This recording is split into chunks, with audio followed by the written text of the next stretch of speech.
Tonight, we journey deep into the heart of Africa, exploring the ancient trade routes that connected vast and diverse cultures long before globalization.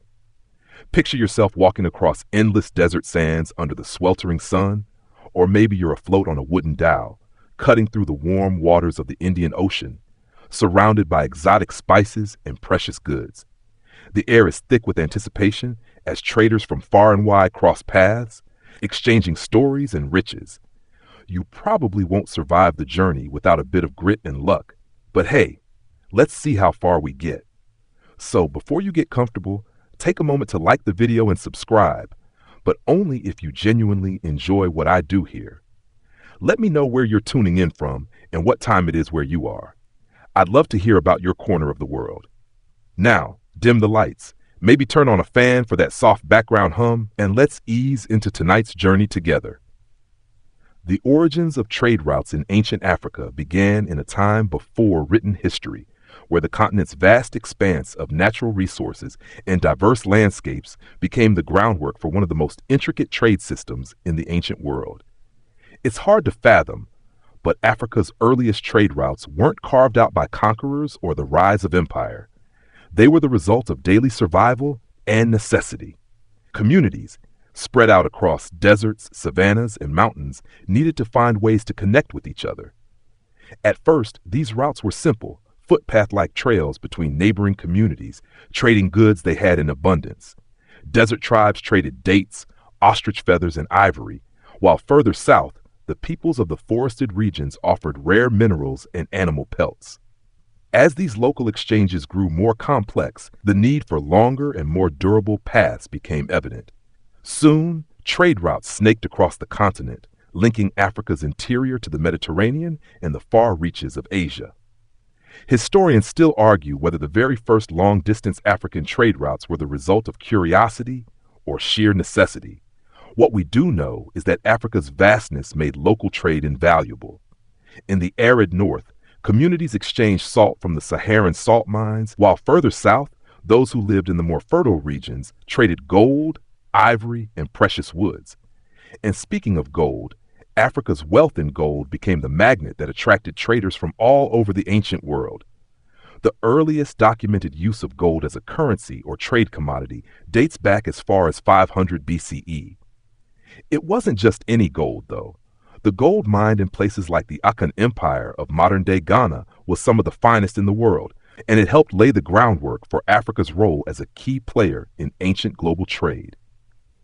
As you continue your trek across Africa's landscape in your imagination, know that by the time you reach the fringes of the Sahara, something important is about to change: the idea of the caravan. But that's a story for later. Imagine stepping out onto the burning sands of the Sahara Desert. The heat hits you like a wave, and the vast expanse stretches out in every direction.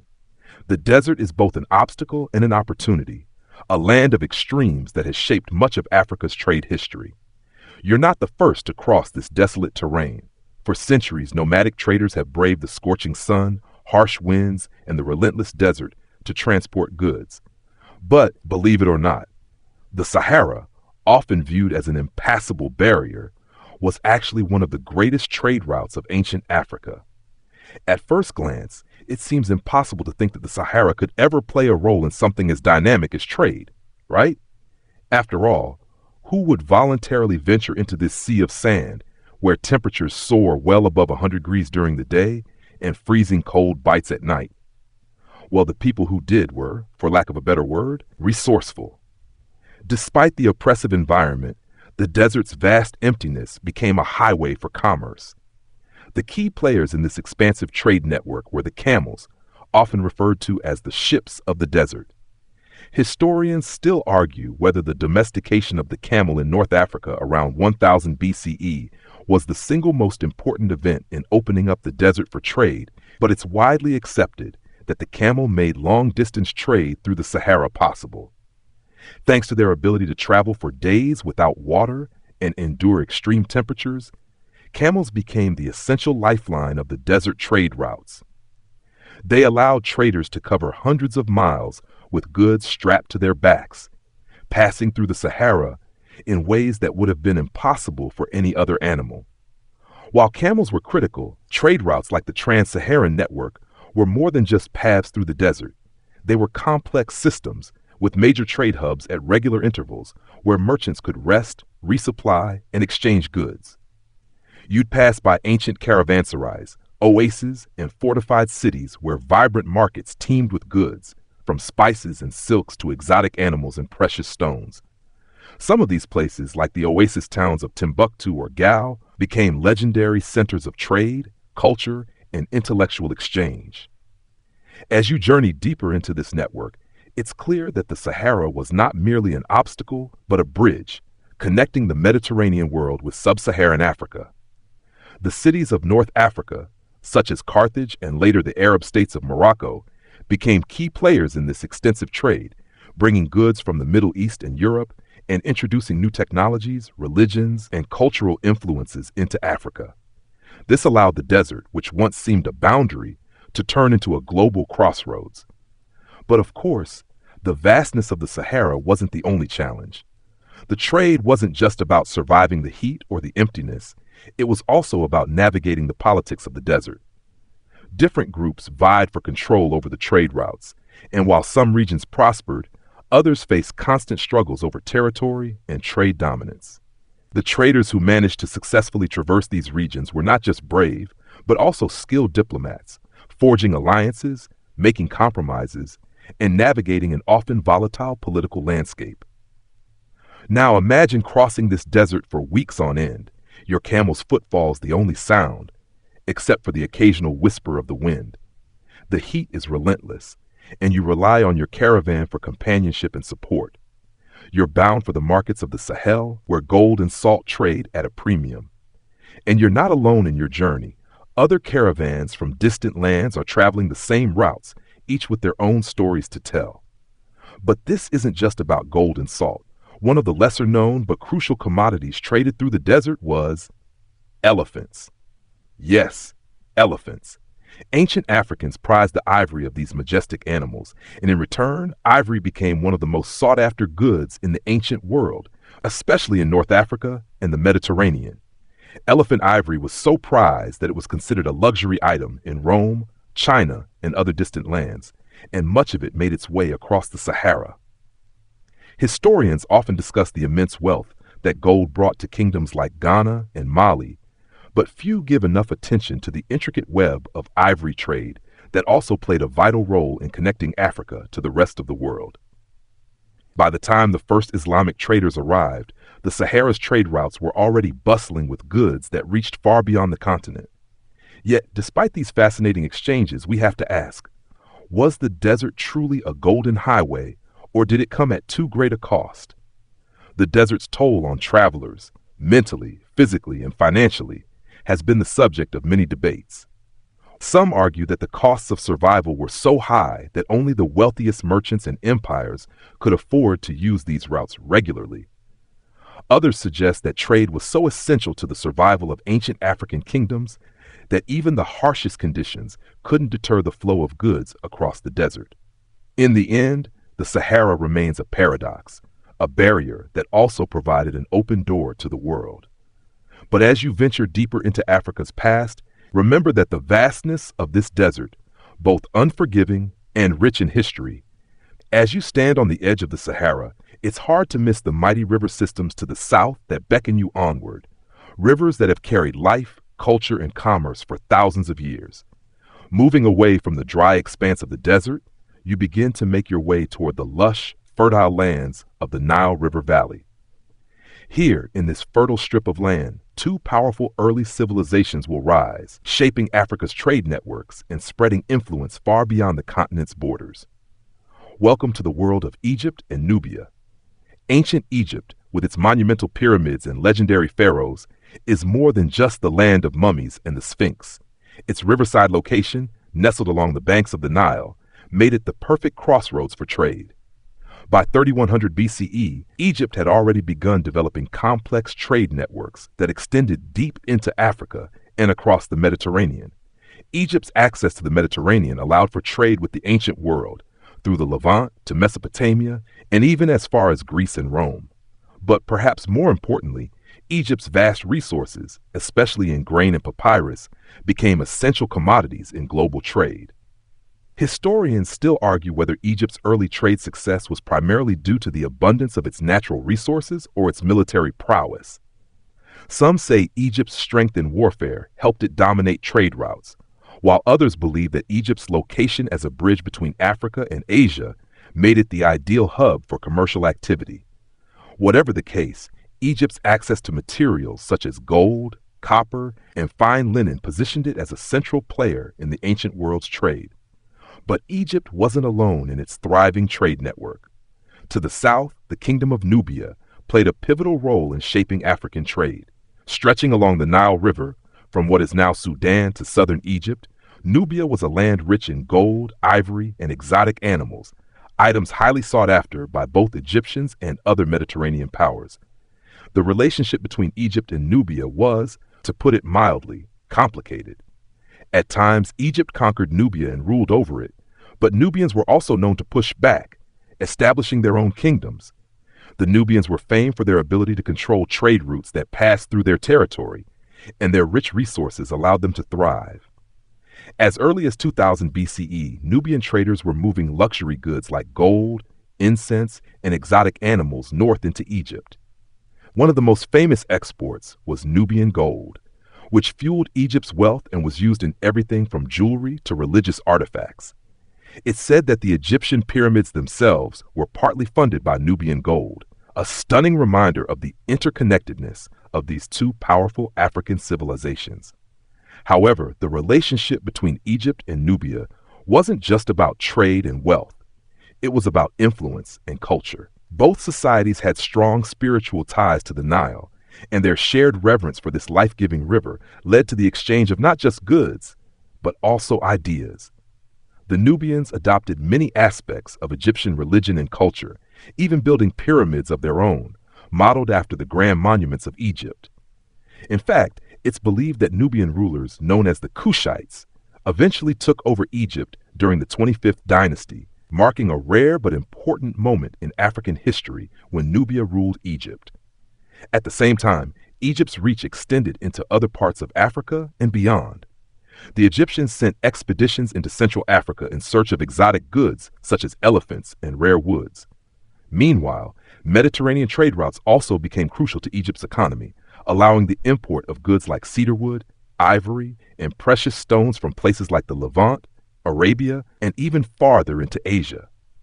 The Egyptians were experts in shipbuilding, and their boats, known as barges, were used to navigate the Nile and beyond. They also traded with peoples of the Red Sea, and Egypt's bustling ports became hubs of commerce. While Egypt and Nubia were the major players in the Nile Valley, there were countless smaller kingdoms and cities that also participated in trade. For instance, the Kingdom of Meroe, located further south of Nubia, became an important center for the production of iron, which was then traded with the Egyptians and other neighboring cultures.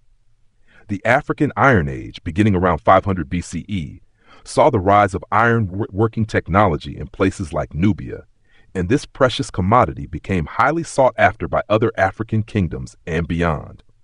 As you imagine standing along the banks of the Nile, watching the river's waters flow endlessly, you can almost hear the sounds of ancient traders bartering for goods. Egyptian merchants call out, their voices carrying over the river's surface, while Nubian traders unload baskets of gold and exotic animals. The rich trade of the Nile Valley not only helped sustain these powerful kingdoms, but it also laid the foundation for the spread of African culture across the continent. Historians still debate how much Egypt's military influence versus its trade dominance shaped the balance of power in Africa's early history. Was Egypt's military expansion more crucial than the sheer wealth derived from trade? Some scholars argue that Egypt's influence spread more rapidly through trade and cultural exchange than through the sword. Whatever the answer, one thing is clear. The intertwined destinies of Egypt and Nubia, along with their trade networks, helped solidify the foundation for the great African empires that would come after them. Now, as you continue your journey deeper into the heart of Africa, the seeds of the powerful empires that would dominate the continent's trade in the coming centuries are already beginning to take root. fertile Nile Valley behind, you find yourself stepping into a world dominated by an endless horizon of dusty terrain. This is the Saharan edge. The golden sands stretch across your vision, but this is no longer an empty, lifeless landscape. Instead, you're walking on the edge of a shifting world where caravans slowly form and disperse like clouds across the desert sky. It's here, in the desolate stretch between the Mediterranean and West Africa, that the real backbone of trans-Saharan trade begins to take shape. By the 3rd century BCE, the desert had transformed into one of the most significant trade corridors in the ancient world. But this transformation wasn't instantaneous. It took centuries of experimentation, trial, and error. The key development, as we already know, was the domestication of the camel. These creatures were not only capable of enduring the extreme temperatures of the desert, but they could carry enormous loads across vast distances without the need for frequent water stops. In short, camels were the lifeblood of the Saharan trade, and without them, the world you're imagining wouldn't have been the same. Historians still argue over the precise origin of the first trans-Saharan trade routes. Was it the Berber people who first opened the paths through the desert, or did they simply adopt existing routes used by earlier traders from sub-Saharan Africa? There's no definitive answer, but we do know that by the time the Romans began to expand their influence in North Africa, the trade routes across the Sahara were already well established. These roads were not just dirt paths. They were long, intricately mapped networks used by merchant caravans to move gold, ivory, salt, and slaves. To make this trade work, merchants relied on more than just the camel. They needed to understand the desert in ways that seem almost magical. Knowledge of the stars, the wind patterns, and the shifting dunes was crucial for navigation. Caravan leaders would consult the night sky for guidance, using stars like the North Star as a compass. Every stop along the way was a key waypoint, a place to rest, resupply, and swap goods. These caravanserais, or desert inns, would pop up at intervals where merchants could rest their weary camels, stock up on water, and even trade some local goods. When you walk through one of these ancient desert hubs, you can almost smell the spices in the air. Feel the warmth of the sun as you rest under the shade of a palm tree, and hear the clinking of coins and jingling of jewelry as merchants negotiate deals. The trade route from North Africa's Mediterranean coast, places like Carthage and Tripoli, down to the Saharan interior, formed the lifeblood of a bustling network. As goods passed through, they often traveled through regions like the Mali Empire, where salt from the Sahara was exchanged for the gold and ivory found in abundance from the forests to the south. But this wasn't simply a one-way exchange. The flow of goods was reciprocal. While North African traders brought salt, textiles, and glassware south, they also returned with gold, ivory, and enslaved people from sub-Saharan Africa. One of the most fascinating and at times morally troubling aspects of these exchanges was the role that slavery played in the trans-Saharan trade. As much as salt and gold were highly coveted, slaves were considered valuable commodities, and many were transported to North Africa and beyond to meet the demand in the Mediterranean and Middle Eastern worlds.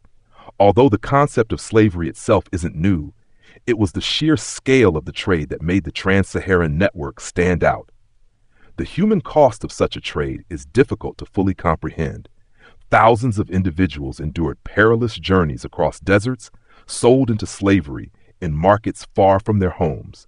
As you walk across this ancient route in your mind, it's hard not to feel the weight of their stories hanging in the air. They, too, were part of the intricate machinery that fueled the ancient world's economies. At the same time, this trade opened Africa up to new ideas and cultures. As caravans made their way through the desert, they not only exchanged goods, but also spread knowledge. The trade of salt and gold brought with it the spread of Islam to West Africa, and through this cultural diffusion, entire empires were reshaped. When you think of ancient African empires like Ghana, Mali, and Songhai, you're not just thinking of militaries or vast empires. They were also cultural melting pots, where ideas, religions, and philosophies flowed freely along these trade routes. As the centuries passed, the trans-Saharan trade routes grew ever more sophisticated. What began as a trade in simple goods evolved into a complex system involving vast networks of cities, merchants, and political power players. Towns like Timbuktu and Gao, nestled along the Niger River, grew into thriving urban centers of both trade and knowledge. Timbuktu, with its legendary libraries, became a beacon of Islamic scholarship and commerce, drawing in scholars and traders alike from across the Islamic world. At the heart of this trade was the Kingdom of Mali, which emerged in the 12th century as one of the most powerful and prosperous empires in West Africa. The wealth of Mali was built on gold, but it was sustained by the trade routes that brought prosperity to the entire region. Mansa Musa, one of the richest men to ever live, is often remembered not just for his staggering wealth, but also for his pilgrimage to Mecca in 1324, which showcased the influence of Mali's trade network. As you imagine the grandeur of his procession, thousands of camels laden with gold marching across the desert, it's clear that the trans-Saharan trade was a symbol of Africa's immense power and wealth. Historians still debate whether the wealth of these empires would have been possible without the incredible efficiency of the trans-Saharan trade routes. Some argue that the sheer volume of goods moved through the Sahara was enough to make even the most ambitious rulers like Mansa Musa the wealthiest figures in history. Others suggest that while trade was essential, it was the military and political acumen of leaders like Mansa Musa that ensured their dominance. So as you continue your journey across Africa's ancient trade routes, it becomes clear that the desert itself was not an obstacle, but rather a corridor of opportunity, one that connected distant worlds and allowed the riches of Africa to flow outward, leaving an imprint on civilizations across the globe. You can almost feel the cool breeze on your face as you step away from the relentless sun of the Sahara and towards a new chapter in this grand journey, one of the most fascinating and valuable exchanges in African history, gold and salt. These two commodities, seemingly so simple, were at the heart of the empire building, wealth creation, and power shifts that would come to define the African kingdoms for centuries. Gold, glittering and shining in the desert sun, represented wealth beyond measure, while salt, essential for survival and preservation, was just as precious. Imagine yourself standing in the bustling market square of ancient Mali, or perhaps in the legendary city of Timbuktu, watching as merchants from across the Sahel unload their wares. You can see gold nuggets the size of your palm, sparkling like the desert after a rainstorm, alongside large bags of salt, each crystal gleaming white and glistening in the market lights. Salt wasn't just something to flavor your food. It was a commodity so valuable that it could be traded pound for pound with gold. Historically, salt was a necessity for every living thing. It was used for preserving food, for maintaining the health of both people and animals, and in some places, it even became a form of currency. In ancient times, especially in the Sahara, where the arid climate made food spoil quickly, salt was indispensable. It was harvested from salt flats in places like Tahaza, located in modern-day Mali, where huge quantities of salt blocks were extracted from the earth and transported via caravans across the desert. The salt trade, however, was not without its own peculiarities. Entire communities lived off the salt trade, and a single caravan journey could take months, crossing scorching sand dunes with only a small amount of water to survive. This arduous trek was not for the faint of heart, but it was essential for the health of empires and kingdoms. And in a world where food preservation was key to survival, salt's value was unrivaled. Historians still argue over just how pivotal salt was to the rise of empires like Ghana and Mali. Some believe that the importance of salt is overstated, suggesting that it was the gold that truly built these powerful kingdoms. Others believe that without salt, there would have been no economy to sustain the vast networks of trade that formed the foundation of West African power. Both sides have merit, but one thing is clear: salt was as essential to life as gold itself. Speaking of gold, let's shift focus to the golden riches that gave birth to legendary wealth and unimaginable fortunes. If you close your eyes, imagine a pile of gold so massive it makes the average royal treasury look like a piggy bank. This is no exaggeration when it comes to the Malian Empire, where gold was so abundant that it was often scattered on the ground in various regions. Mali, in particular, was known for its vast gold mines, which were central to the empire's wealth. The discovery of these gold mines is, of course, wrapped in legend. According to ancient reports, Mali's mines could yield some of the finest gold ever produced. In fact, the Kingdom of Mali controlled a substantial portion of the gold production that fed the Mediterranean world's insatiable hunger for this precious metal. It's said that when Mansa Musa made his pilgrimage to Mecca in 1324, he took with him such a vast amount of gold that it caused inflation in Egypt, temporarily devaluing the price of gold throughout the region.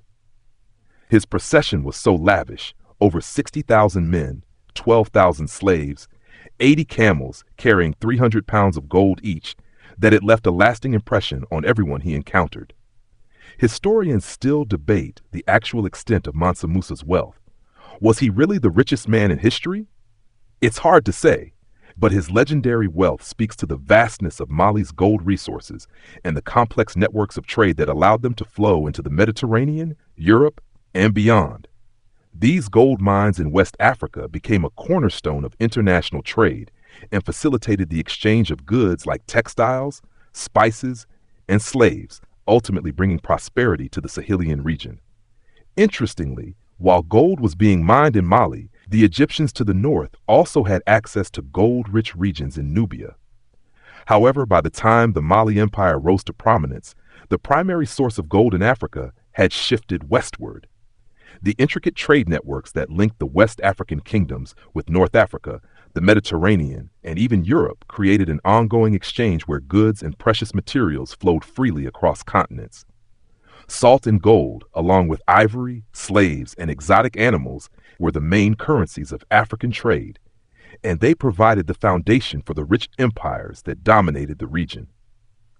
Now, imagine watching Mansa Musa's caravan pass by, camels adorned with gold, marching through the Sahel, each one a symbol of the great wealth flowing through the kingdom. This isn't just the wealth of one man, it's the wealth of an entire empire that had mastered the delicate balance of controlling both gold and salt, the two most vital trade commodities in Africa. What you may not realize, however, is that while gold and salt are the most famous trade goods of ancient Africa, there were countless other valuable commodities that traversed these same routes. For instance, ivory, from the majestic elephants of the savannas, was highly sought after and traded widely throughout the ancient world. Other lesser-known goods, such as the exotic woods from Central Africa, were prized for their rarity and used in the construction of royal palaces, temples, and ships. Historians still debate whether the immense wealth of these African empires was truly the result of internal resource extraction, or if external demand for gold, salt, and ivory made these empires powerful. Many point to the rising global demand for luxury items as a key factor that spurred the development of these extensive trade routes. Whichever side you take, it's undeniable that the exchange of these commodities shaped the political, economic, and cultural landscape of ancient Africa for centuries.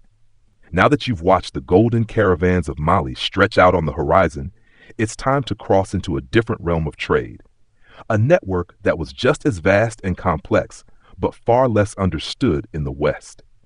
You're on the verge of discovering one of the most intricate trade systems in the world, the Trans-Saharan Trade Network. This network, stretching from North Africa all the way down to the heart of the continent, connected civilizations across vast distances, enabling the flow of goods, culture, and ideas. Picture yourself at the bustling trade city of Timbuktu, a legendary hub where the world's best and brightest converged, trading goods, but also ideas. You can hear the rhythmic clink of coins and the vibrant calls of traders haggling over rare textiles, spices, and manuscripts. You've traveled far across the desert, following ancient caravan routes that have been forged over centuries. These paths, etched into the Sahara, are far more than just trading routes. They're the veins and arteries of African commerce, carrying the lifeblood of Africa's great empires to and from distant lands. The Trans-Saharan Trade Network itself was built on centuries of human ingenuity and perseverance. Caravans laden with gold, salt, ivory, and slaves trekked across the immense desert, often following the same routes that the Berber peoples, one of the earliest and most influential desert-dwelling groups, had established long before the arrival of the great African empires. But as empires like Mali and Ghana rose to prominence, they capitalized on these pre-existing trade routes and expanded them into one of the most sophisticated trade networks in the world. Historians still argue about the true origins of the trans-Saharan routes. Some believe that the routes were established by ancient Berber nomads who lived at the edges of the desert, while others suggest that the Sahelian kingdoms of West Africa, like Ghana, developed the routes to facilitate their own rise. Regardless of their exact origin, one thing is clear. By the time Mali and Songhai rose to power, the trans-Saharan trade was already well established. It wasn't just about gold and salt anymore. It had become a multi-layered trade system, dealing with everything from textiles and spices to exotic animals and rare woods. The success of this trade depended heavily on the coordination of merchants, kingdoms, and even governments. Traders didn't just wander the desert aimlessly. They moved in well-organized caravans, with each group dedicated to specific roles. Some were responsible for navigating the perilous desert paths, while others dealt with maintaining supplies, guarding valuable goods, or acting as translators between various linguistic groups. These caravans were led by experienced guides, often Berber or Tuareg people, who knew the desert like the back of their hands. These desert guides were so skilled that it said they could navigate purely by the stars, following constellations to guide them across the vast, lifeless expanse. Along the routes, oasis towns and caravanserais provided crucial resting points where merchants could rest and trade in relative safety. Towns like Gao, Timbuktu, and Djenné became prominent players in the desert trade, and their wealth and influence spread far beyond the Sahara. Timbuktu, in particular, became not just a trade center, but a beacon of intellectual and cultural exchange. Its libraries and universities attracted scholars from the Muslim world, eager to learn about everything from mathematics and astronomy to Islamic law and literature. Historians still debate the extent to which the Muslim influence in Timbuktu affected African trade. Some argue that Islam's spread, facilitated by the trans-Saharan trade, played a crucial role in unifying and strengthening African kingdoms, particularly in Mali and Songhai. The introduction of Islamic legal systems, education, and currency allowed for a more structured and standardized trading system, which may have contributed to relative stability of the region's powerful empires. Others, however, suggest that African kingdoms were already sophisticated in trade practices before the rise of Islam, and the religion merely added an extra layer of complexity to an already thriving system. You may be wondering about the role of women in these bustling trade cities, especially in a region known for its patriarchal structures. Surprisingly, women had an important role in the economy, especially as traders in their own right. In cities like Timbuktu and Gao, women played key roles in controlling local trade, and they often acted as intermediaries between the rural producers and urban merchants.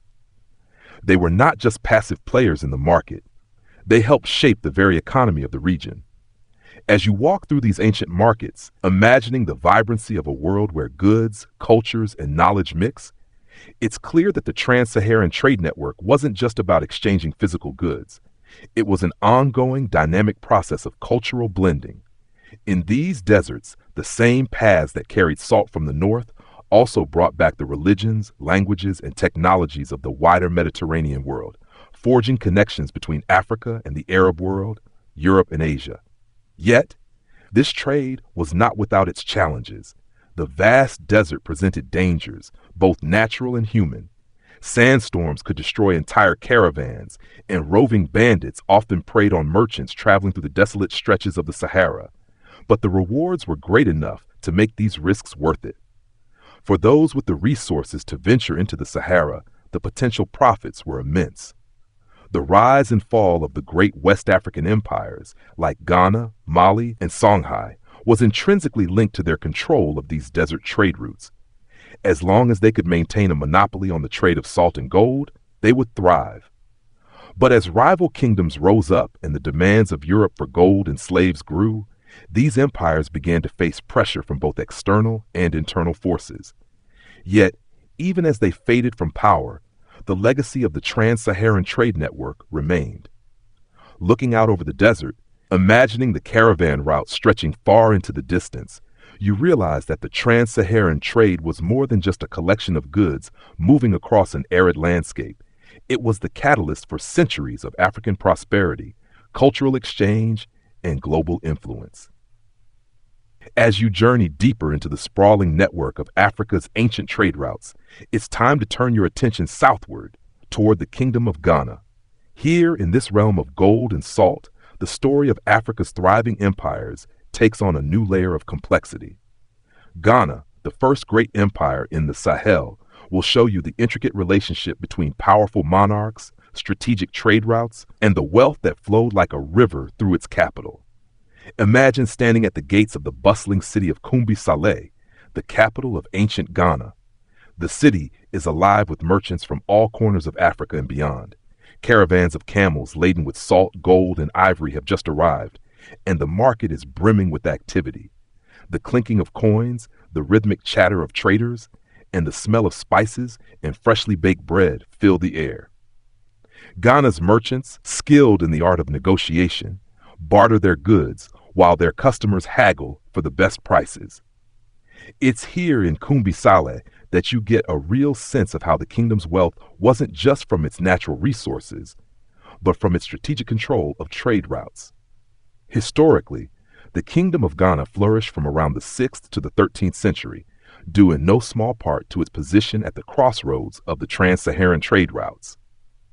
Ghana sat between the gold-rich forests of West Africa and the salt-producing areas of the Sahara.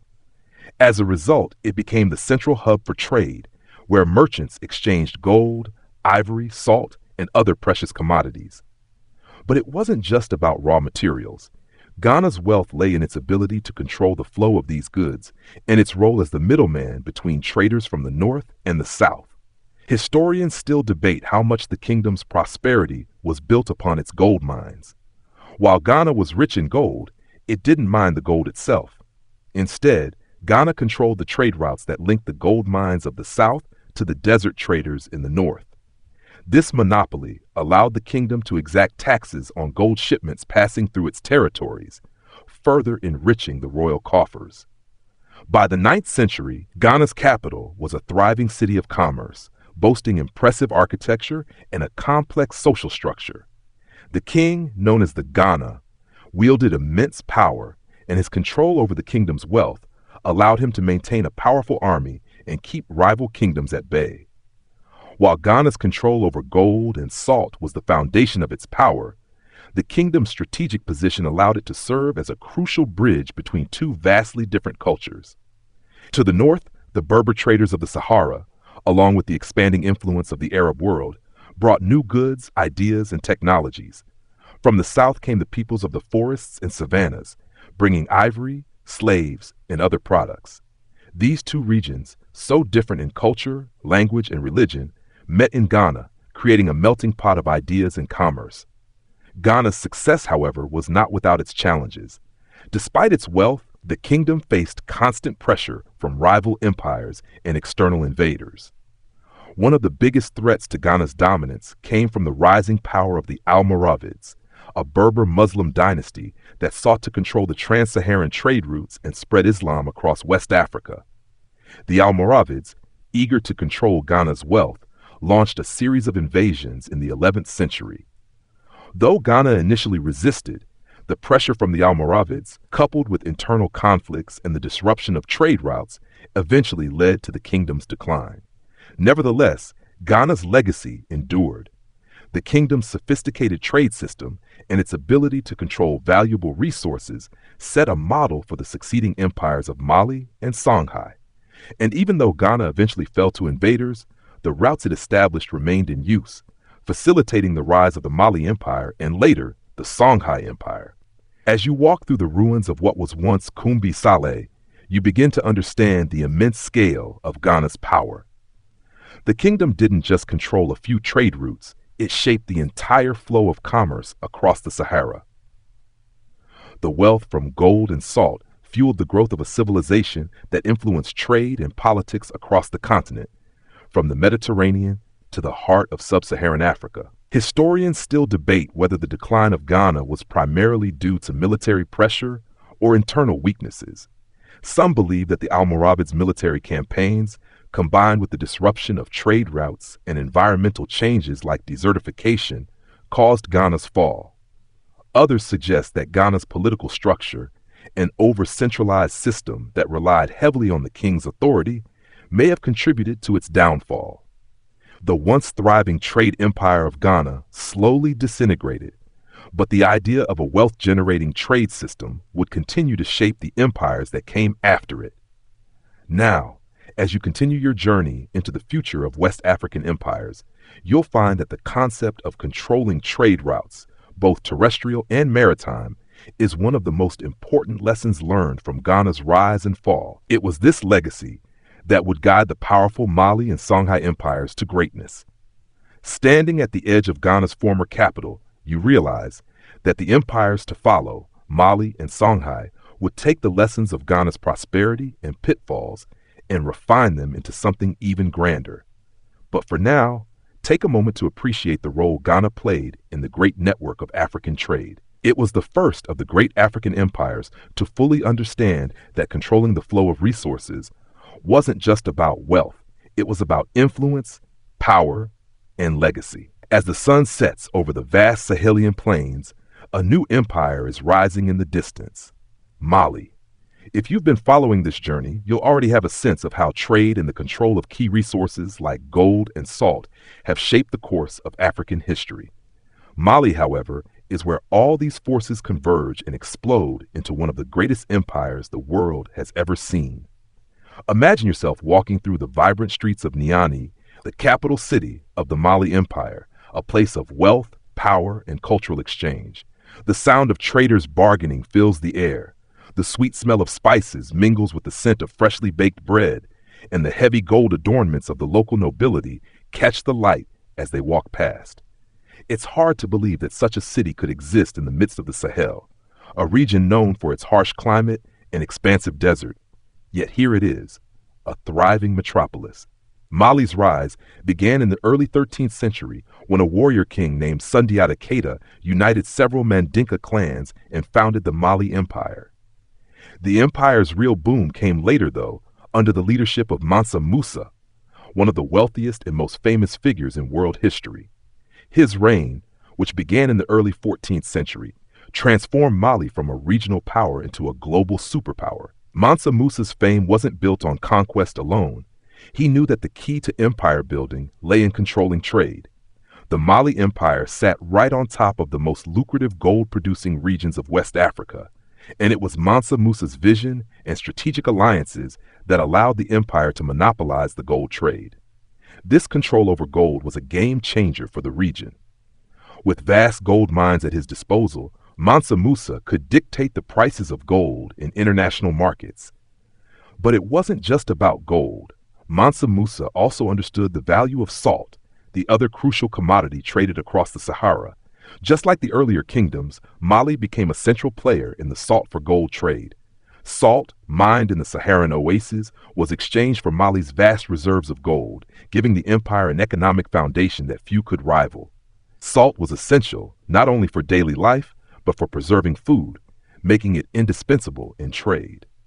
Historians still debate the full extent of Mansa Musa's wealth. Some claim that his wealth was so immense that his famous pilgrimage to Mecca in 1324, where he reportedly distributed vast amounts of gold along the way, shocked the Islamic world and altered economies across North Africa. On his journey, he was said to have brought with him 60,000 men, 12,000 slaves, and 80 camels carrying 300 pounds of gold each. The sheer quantity of gold he distributed in Egypt was so overwhelming that it caused inflation in Cairo for years. That's how much power the gold trade gave Mali. Mansa Musa's pilgrimage wasn't just about wealth, though. It also had a significant cultural impact. It was on this journey that he forged alliances with the rulers of Egypt, Morocco, and other important centers of the Islamic world. These connections opened up the flow of Islamic culture, architecture, and education into Mali. As a result, Mali became a center of Islamic learning, and cities like Timbuktu flourished as intellectual hubs. Timbuktu, in particular, became a beacon of learning, attracting scholars from across Africa and the Middle East. The city's famous library, which housed thousands of manuscripts on subjects like mathematics, astronomy, and medicine, became one of the most renowned educational centers of the medieval world. It's no exaggeration to say that during Mansa Musa's reign, Timbuktu was to the Islamic world what Oxford and Harvard are to the modern one of the greatest centers of learning, not just in Africa, but in the entire world. Of course, the economic prosperity Mali enjoyed was not without its challenges. As Mali's wealth and influence grew, so did the envy of neighboring empires.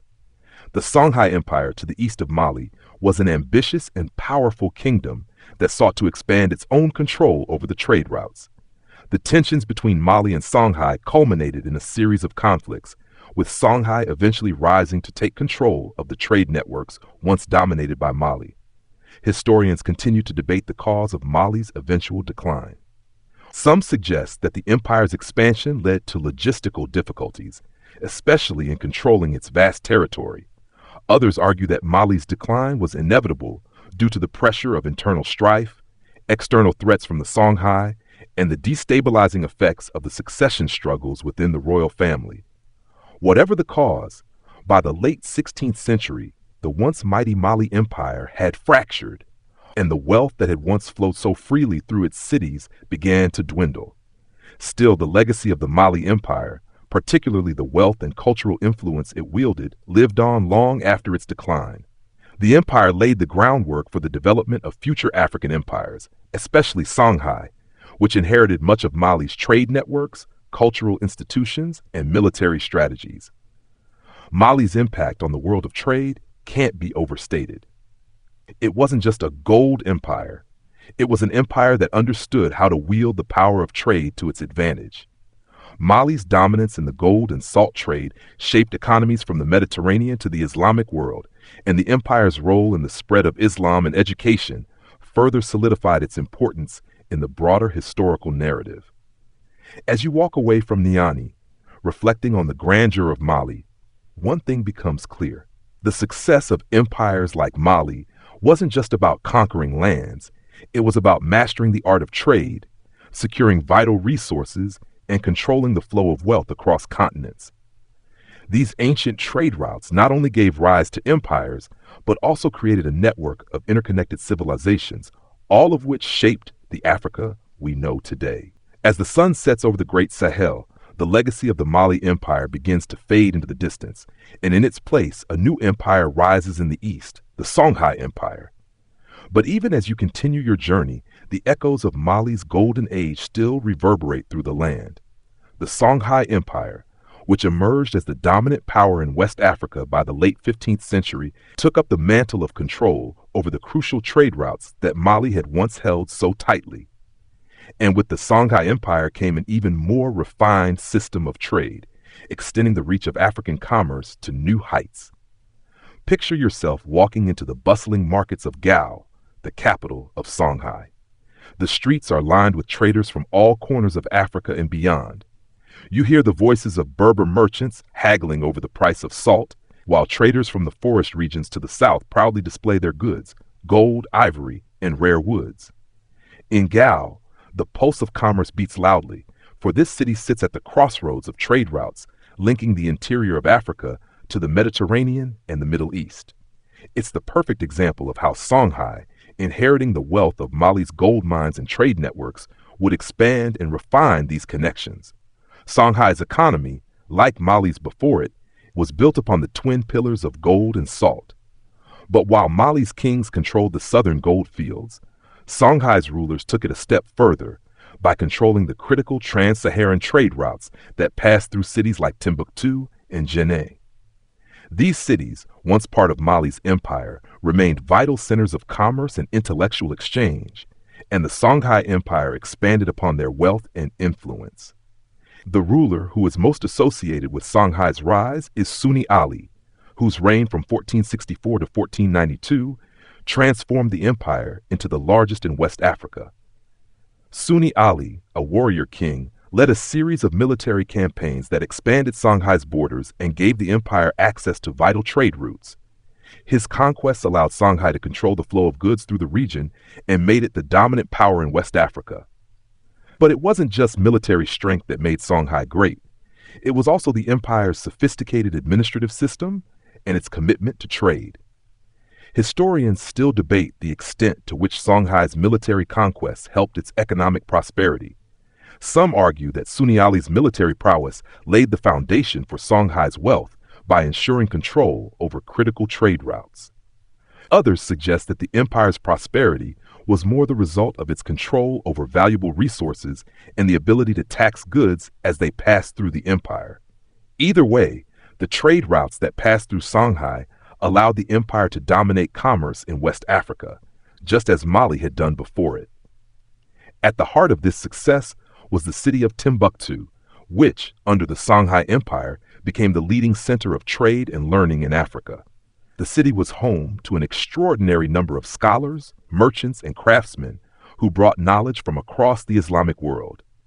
It was also one of the largest markets for gold, salt, and slaves, with merchants from as far as the Middle East and Europe converging to trade. Historians still debate the role of Islam in Songhai's success. Some argue that the empire's embrace of Islam helped facilitate trade with the broader Islamic world, particularly with merchants from the Mediterranean who were familiar with the Islamic system of banking and contracts. Others suggest that Songhai's rulers, while Muslim, also relied heavily on traditional African systems of trade and governance, blending these with Islamic practices to create a unique and powerful economic system. Regardless of the extent to which Islam shaped the empire, it's clear that Songhai's merchants and scholars were key to its prosperity. But just as Mali's empire had declined, so too would Songhai's. In 1591, the Songhai Empire faced an invasion by the Moroccan army, which, armed with firearms and gunpowder, easily overwhelmed the Songhai forces. The loss of control over the trade routes, combined with internal struggles and the loss of key cities like Timbuktu, marked the end of Songhai's dominance. While the fall of Songhai was a significant blow to West African trade, it did not mean the end of Africa's involvement in global commerce. The trade routes, though disrupted, remained in use, and new kingdoms and empires would continue to rise and fall in the wake of Songhai's decline. Even as Europeans began to increase their involvement in Africa's trade networks, the rich history of commerce and culture that had flourished for centuries would not be easily forgotten. As you reflect on the rise and fall of Songhai, it's clear that the empire's wealth was built on the same foundation that supported its predecessors: control over key trade routes, the ability to manage resources, and the power to tax goods. The story of Songhai is a reminder that trade, more than anything, shaped the course of African history. It wasn't just about raw materials. It was about controlling the flow of wealth, influencing the global economy, and creating lasting legacies.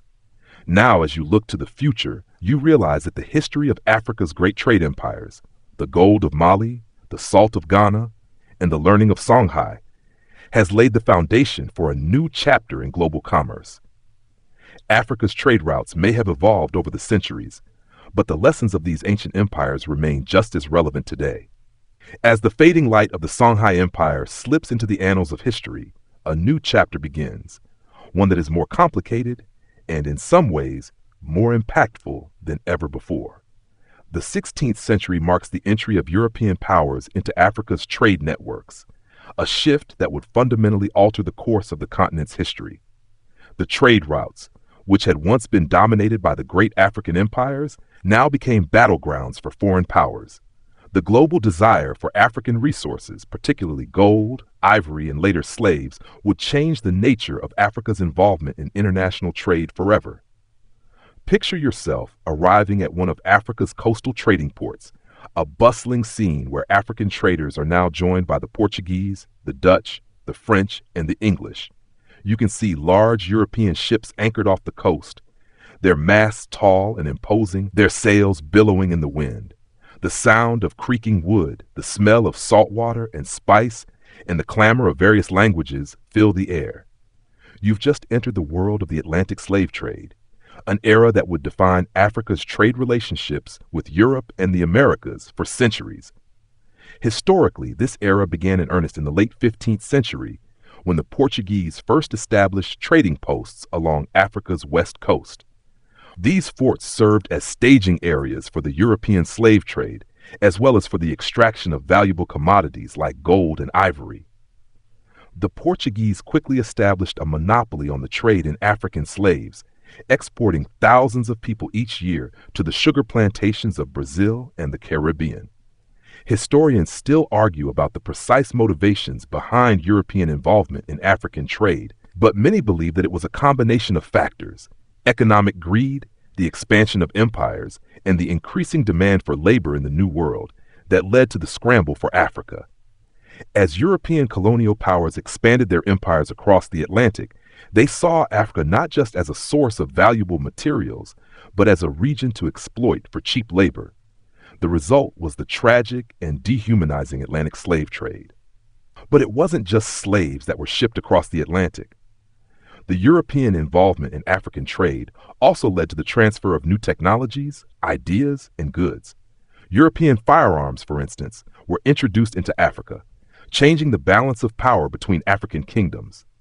These firearms made it easier for European traders to force local rulers into compliance, and they were also used by rival African factions to gain control over territory and trade routes. The introduction of European goods, such as textiles, alcohol, and iron, reshaped the local economies of Africa as communities began to exchange slaves and precious resources for these new, often unwanted commodities. Yet, despite the growing European influence along the coast, African trade networks didn't collapse entirely. In fact, the demand for slaves actually fueled new trade routes, as African kingdoms and societies participated in the slave trade, often capturing and selling people from rival communities or regions. Some African rulers saw the Atlantic trade as an opportunity to gain access to European goods and wealth, while others resisted, leading to violent conflict and displacement. In this way, the Atlantic slave trade created a paradox.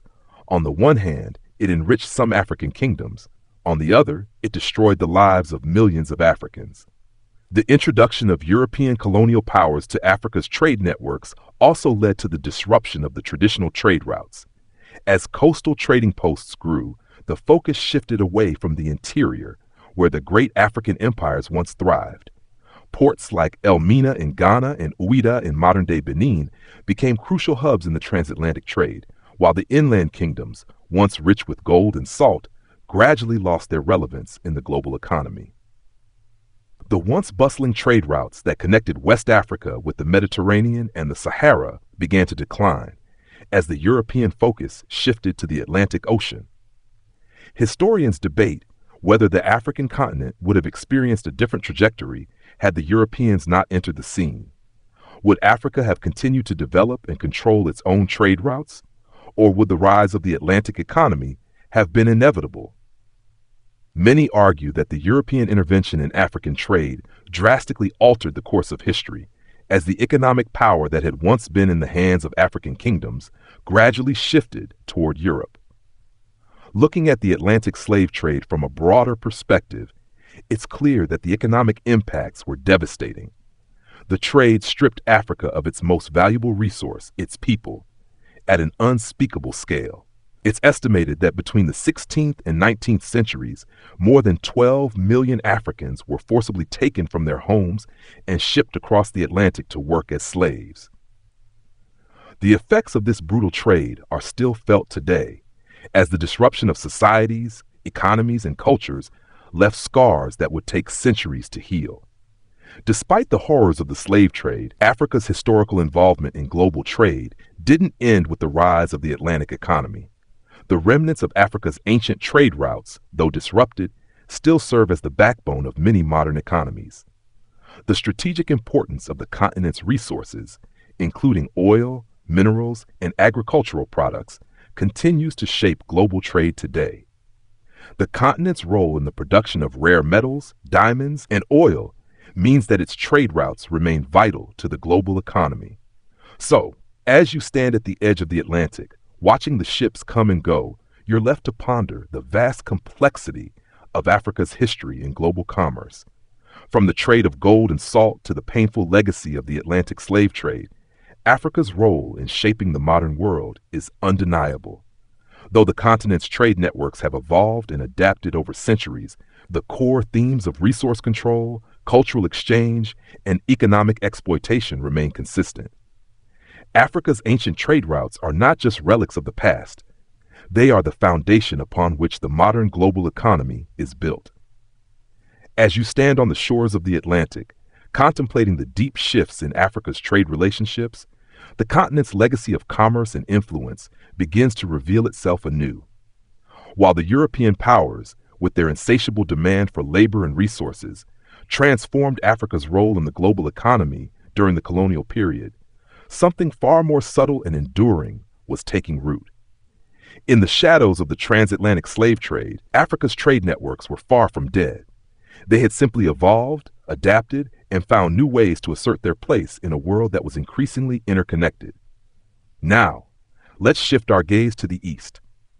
The Swahili Coast, where the vast Indian Ocean embraces the shores of East Africa, holds the key to another chapter in Africa's trade history. This region, with its vibrant mix of African, Arab, Persian, and later European influences, has long been an integral part of the world's most important maritime trade networks. You can feel the gentle ocean breeze as you arrive in a port city like Kilwa or Zanzibar, where trade in spices, ivory, and gold flourished for centuries. These coastal cities have long been the heartbeat of East Africa's commerce, bridging the gap between the African interior and the rest of the world. From the 9th century onward, the Swahili Coast became a thriving center of trade as Arab traders established lucrative trade routes across the Indian Ocean. The coast was uniquely positioned to serve as the meeting point for traders coming from as far away as India, Arabia, and Southeast Asia. For centuries, merchant ships laden with textiles, pottery, and spices docked in East African ports, while goods like gold, ivory, and exotic animals made their way to distant markets in the Arab world, India, and China. This trade network was part of a much larger system that connected the Indian Ocean world, a web of commerce that spanned from the Swahili Coast in Africa to the Arabian Peninsula, the Indian subcontinent, and Southeast Asia. The influence of Islam on East African trade can't be overstated. The arrival of Islam along the Swahili Coast, starting in the 8th century, forever changed the cultural and economic landscape of the region. Islam not only brought religious change, but also contributed to the development of complex trading networks. Muslim traders from Arabia and Persia exchanged goods, language, and culture with the local African populations. Swahili, a language rooted in Bantu, Arabic, and Persian influences, became the lingua franca of the coast, facilitating communication between traders of different ethnicities and backgrounds. The coastal cities were marked by their distinctive coral stone buildings, many of which still stand today, with a unique architectural style that blended African, Arab, and Persian elements. Historians still debate the exact nature of the relationships between the Swahili Coast city-states. Some argue that the region was unified through a shared culture and language, while others believe that the city-states were more loosely connected, each with its own ruler and trade practices. Regardless of the political organization, one thing is certain: these city-states played a crucial role in Africa's involvement in the larger global trade network. Kilwa, one of the most important Swahili cities, was known for its wealth and sophistication, and its port became a focal point for merchants seeking African resources. The Swahili Coast trade was not just limited to the exchange of goods, it was also a major conduit for the spread of ideas, technologies, and cultural practices. Alongside the exchange of ivory and gold, Islamic scholars brought new technologies in navigation, astronomy, and medicine. The spread of Islam and its accompanying educational systems further shaped the intellectual and cultural environment of the Swahili Coast. The trading cities along the coast were not just economic centers, but also places of learning, where the great ideas of the Islamic world were shared and absorbed into African culture. By the time the Portuguese arrived on the Swahili Coast in the late 15th century, the region's role in the Indian Ocean trade was already well established. The Portuguese, seeking to control the spice trade and gain access to Africa's gold and ivory, sought to dominate the Swahili Coast. They established fortresses and trading posts in key cities like Mombasa, Kilwa, and Zanzibar, hoping to control the lucrative commerce. However, the Portuguese influence was short-lived.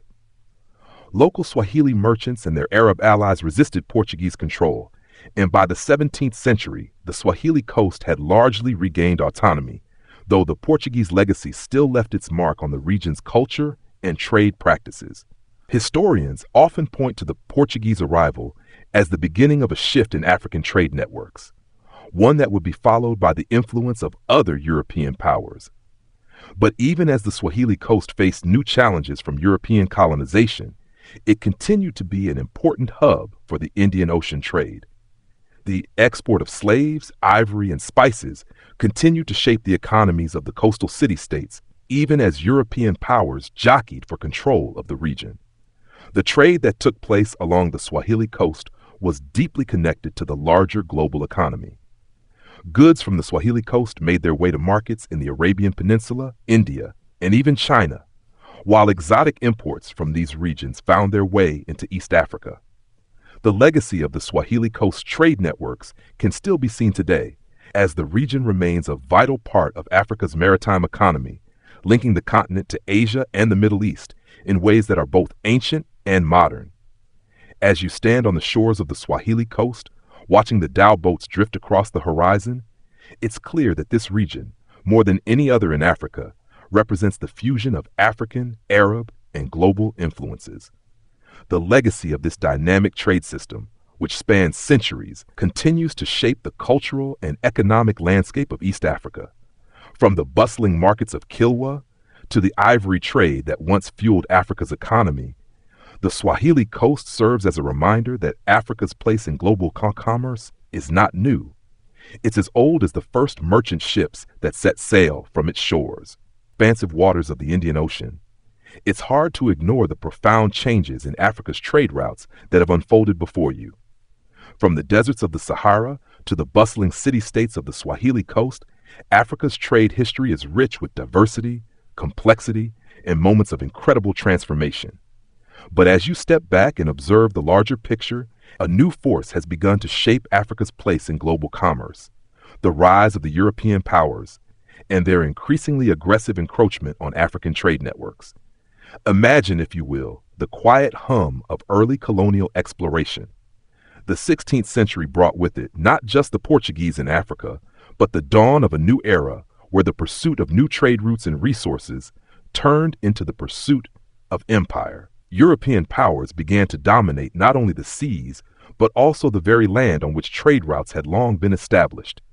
As Africa's empires weakened and their trade networks began to fracture under the weight of European intervention, the scramble for Africa intensified.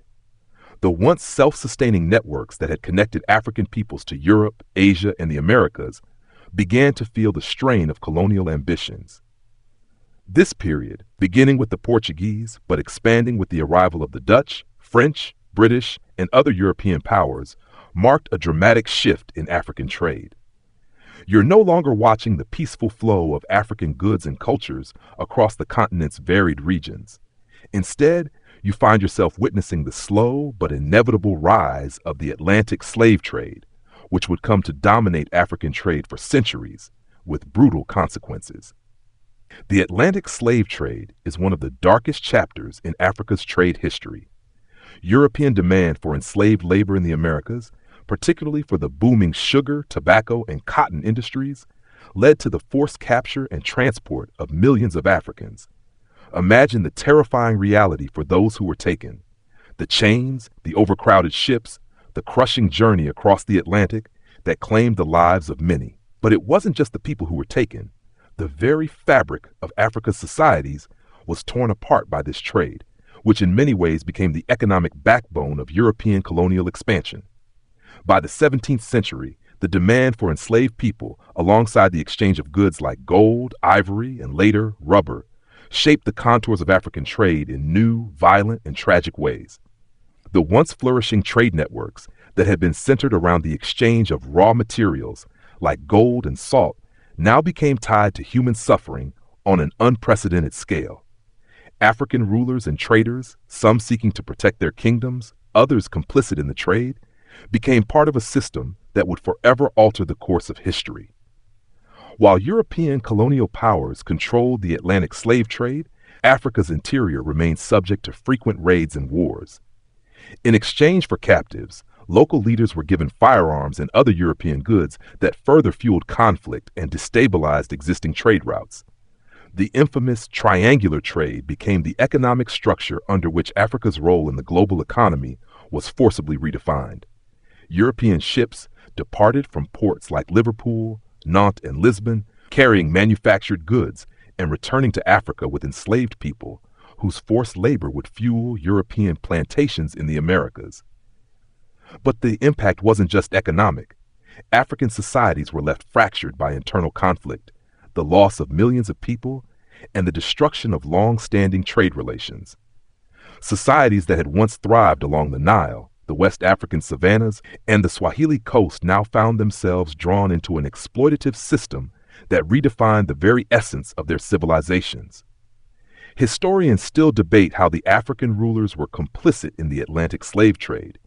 Some argue that certain African kingdoms willingly participated, seeing the trade as an opportunity for wealth, power, and access to European technology. Others contend that many African societies were forced to participate under duress, their options constrained by the superior military force of the Europeans and the complex networks of raiding and violence. What is undeniable, however, is the long-lasting effect the slave trade had on Africa's social and economic systems. Looking at this chapter from the present day, it's impossible to ignore the immense cost of the slave trade. Between the 16th and 19th centuries, it's estimated that 12 million Africans were forcibly transported to the Americas. Yet the legacy of this trade has persisted in ways that ripple through the fabric of African societies. The scars of the transatlantic slave trade are not only visible in Africa, but also in the Americas, where the descendants of those enslaved have had to fight for rights, recognition, and dignity against a backdrop of systemic injustice. However, Africa's history of trade does not end with the rise of the European colonial powers or the pain of the slave trade. In fact, the story of African trade is one of remarkable resilience and adaptation. As the colonial period progressed, new forms of commerce emerged, and Africa began to reshape its position within the global economy. In the aftermath of the colonial period, newly independent African nations sought to reclaim their sovereignty over trade and resources, negotiating new trade agreements with the very same European powers that once exploited the continent. With the rise of industries such as oil, diamonds, and other precious metals, Africa once again found itself at the center of global trade networks, but this time with a new determination to reclaim control and shape its own destiny. Now, standing at the edge of the Atlantic, it's clear that Africa's place in the global economy has always been defined by its trade routes, its resources, and its peoples. From the first gold trade of the Ghana Empire to the expansion of the Swahili Coast's maritime trade, and even to the dark chapter of the transatlantic slave trade, Africa's trade history is a testament to the continent's resilience and influence. The impact of Africa's trade routes, once the lifeblood of thriving civilizations, continues to shape the modern global economy in ways both visible and subtle. As you turn your gaze towards the horizon, you realize that Africa's trade legacy is still unfolding. It's not just about the past. It's about how the trade networks that began with Africa's ancient empires continue to define the future of the continent and the world at large. Atlantic, the legacy of centuries of African trade routes continues to reverberate across the world. The story of Africa's engagement in global commerce, however, is far from over. The 20th century brought immense changes, both disruptive and transformative, into Africa's economic and trade landscape. The continent, once fractured and exploited by European powers, was slowly beginning to find its footing once again. The end of colonial rule and the rise of independent African nations marked the beginning of a new chapter, one where Africa would reclaim its place in the global economy, reshape its trade networks, and redefine its relationship with the rest of the world. Imagine yourself in the bustling streets of Lagos or Nairobi, vibrant metropolises that stand as symbols of Africa's economic resurgence. Trade is still at the heart of these cities, but now it's different. It's no longer the transatlantic exchange of slaves, ivory, and gold. It's the exchange of oil, minerals, agricultural products, and technological innovations. The resources that once fueled the colonial machine now serve as the foundation for African development in a rapidly globalizing world. The ports, which once saw the cargo of enslaved people, now handle shipments of oil, cocoa, and metals, helping to fuel the industries that are the backbone of African economies today. The rise of Africa's independence in the mid-20th century shifted the dynamics of trade in profound ways. As nations like Ghana, Nigeria, and Kenya gained independence, their economies were often built on the backs of resource extraction. Much of the colonial economy had been based around the extraction of raw materials, oil, minerals, and agricultural products, which were sent overseas to Europe. But with independence came the ability to negotiate better terms and start developing local industries. However, this transformation wasn't easy, and many African nations faced significant challenges, from political instability to the challenges of developing infrastructure and institutions. Historians still argue whether the shift from colonial economies to independent nations was successful. Some believe that the post-colonial period allowed African countries to better control their resources, with leaders like Kwame Nkrumah of Ghana and Julius Nyerere of Tanzania seeking to build self-sustaining economies. Others argue that the deep roots of colonial exploitation, combined with the external pressures from foreign debt and continuing dependency on global markets, meant that Africa was still shackled by the very forces that had shaped it during the colonial period. One major development in Africa's post-independence trade history was the rise of OPEC, the Organization of the Petroleum Exporting Countries, which included several African nations such as Nigeria, Angola, and Libya. By leveraging its vast oil reserves, Africa began to assert itself in the global energy market, using oil as a bargaining chip in the quest for economic power. For the first time, Africa could make its voice heard on the global stage, and the control of oil resources gave many African nations newfound leverage in negotiations with Western powers. At the same time, Africa began to look inward, seeking to reduce its reliance on foreign aid and increase intercontinental trade. The formation of economic groups like the Economic Community of West African States, ECOWAS, and the African Union, AU, marked a new era of African cooperation. By working together, African nations could break free from the economic dependency that had defined the colonial period. The hope was that Africa could unite, with stronger economic ties between nations, building regional industries that could support local economies and reduce reliance on external markets. But the path to economic integration and self-sufficiency was not without its obstacles. Africa's vast diversity, both in terms of resources and cultures, made it difficult to create cohesive economic strategies. Infrastructure gaps, political instability, and the legacy of colonial borders that often divided ethnic groups and natural resources added complexity to any efforts at integration. While trade within Africa has grown, it still represents a small fraction of the continent's total trade. The African Continental Free Trade Area, AfCFTA, which came into force in 2021, represents a huge step forward in addressing these challenges by creating a single continental market and a platform for African countries to reduce trade barriers, increase exports within the continent, and improve the continent's bargaining power in global negotiations. Africa's entry into global markets is also increasingly shaped by its growing technological sector. From Silicon Savannah in Nairobi to the tech hubs in Lagos, Africa is beginning to build its own high-tech industries, drawing attention from global investors. The rise of mobile technology, digital banking, and fintech is changing the nature of African trade, making it easier to transact and access markets.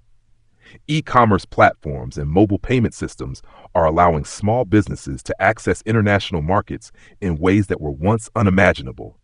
This growing technological sector is helping redefine Africa's place in the global economy, making it not just a resource exporter, but an innovator and player in global industries.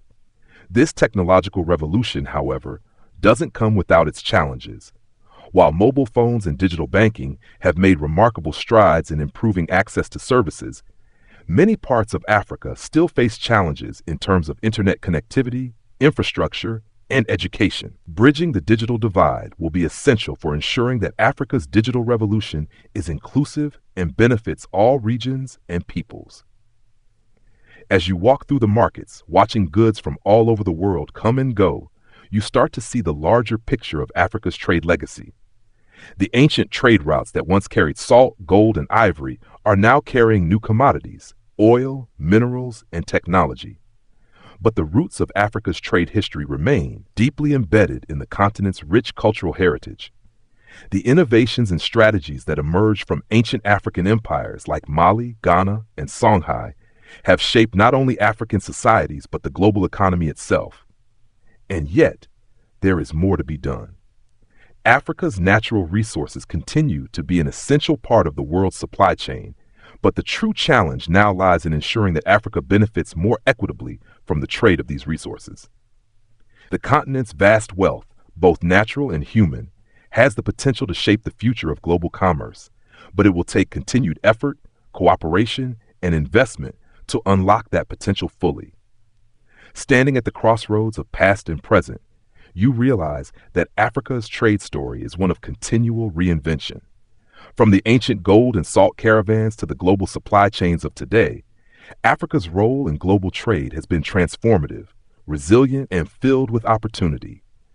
And the journey is far from over. As Africa continues to evolve, its ancient trade routes still serve as a reminder of the continent's enduring connection to the world. As the digital age begins to shape Africa's future, the echoes of the continent's ancient trade routes grow louder, reminding us of Africa's long-standing role in global commerce. What began with the barter of goods like gold, salt, and ivory has evolved into a continent where technology, resources, and innovation converge to create an economic force. The 21st century is not simply the continuation of Africa's trade history. It is a time of reinvention, where Africa is not just a source of raw materials, but a growing hub for innovation, development, and trade in new industries. Picture yourself standing on the edge of a bustling African city like Kigali or Accra, where the transformation is palpable.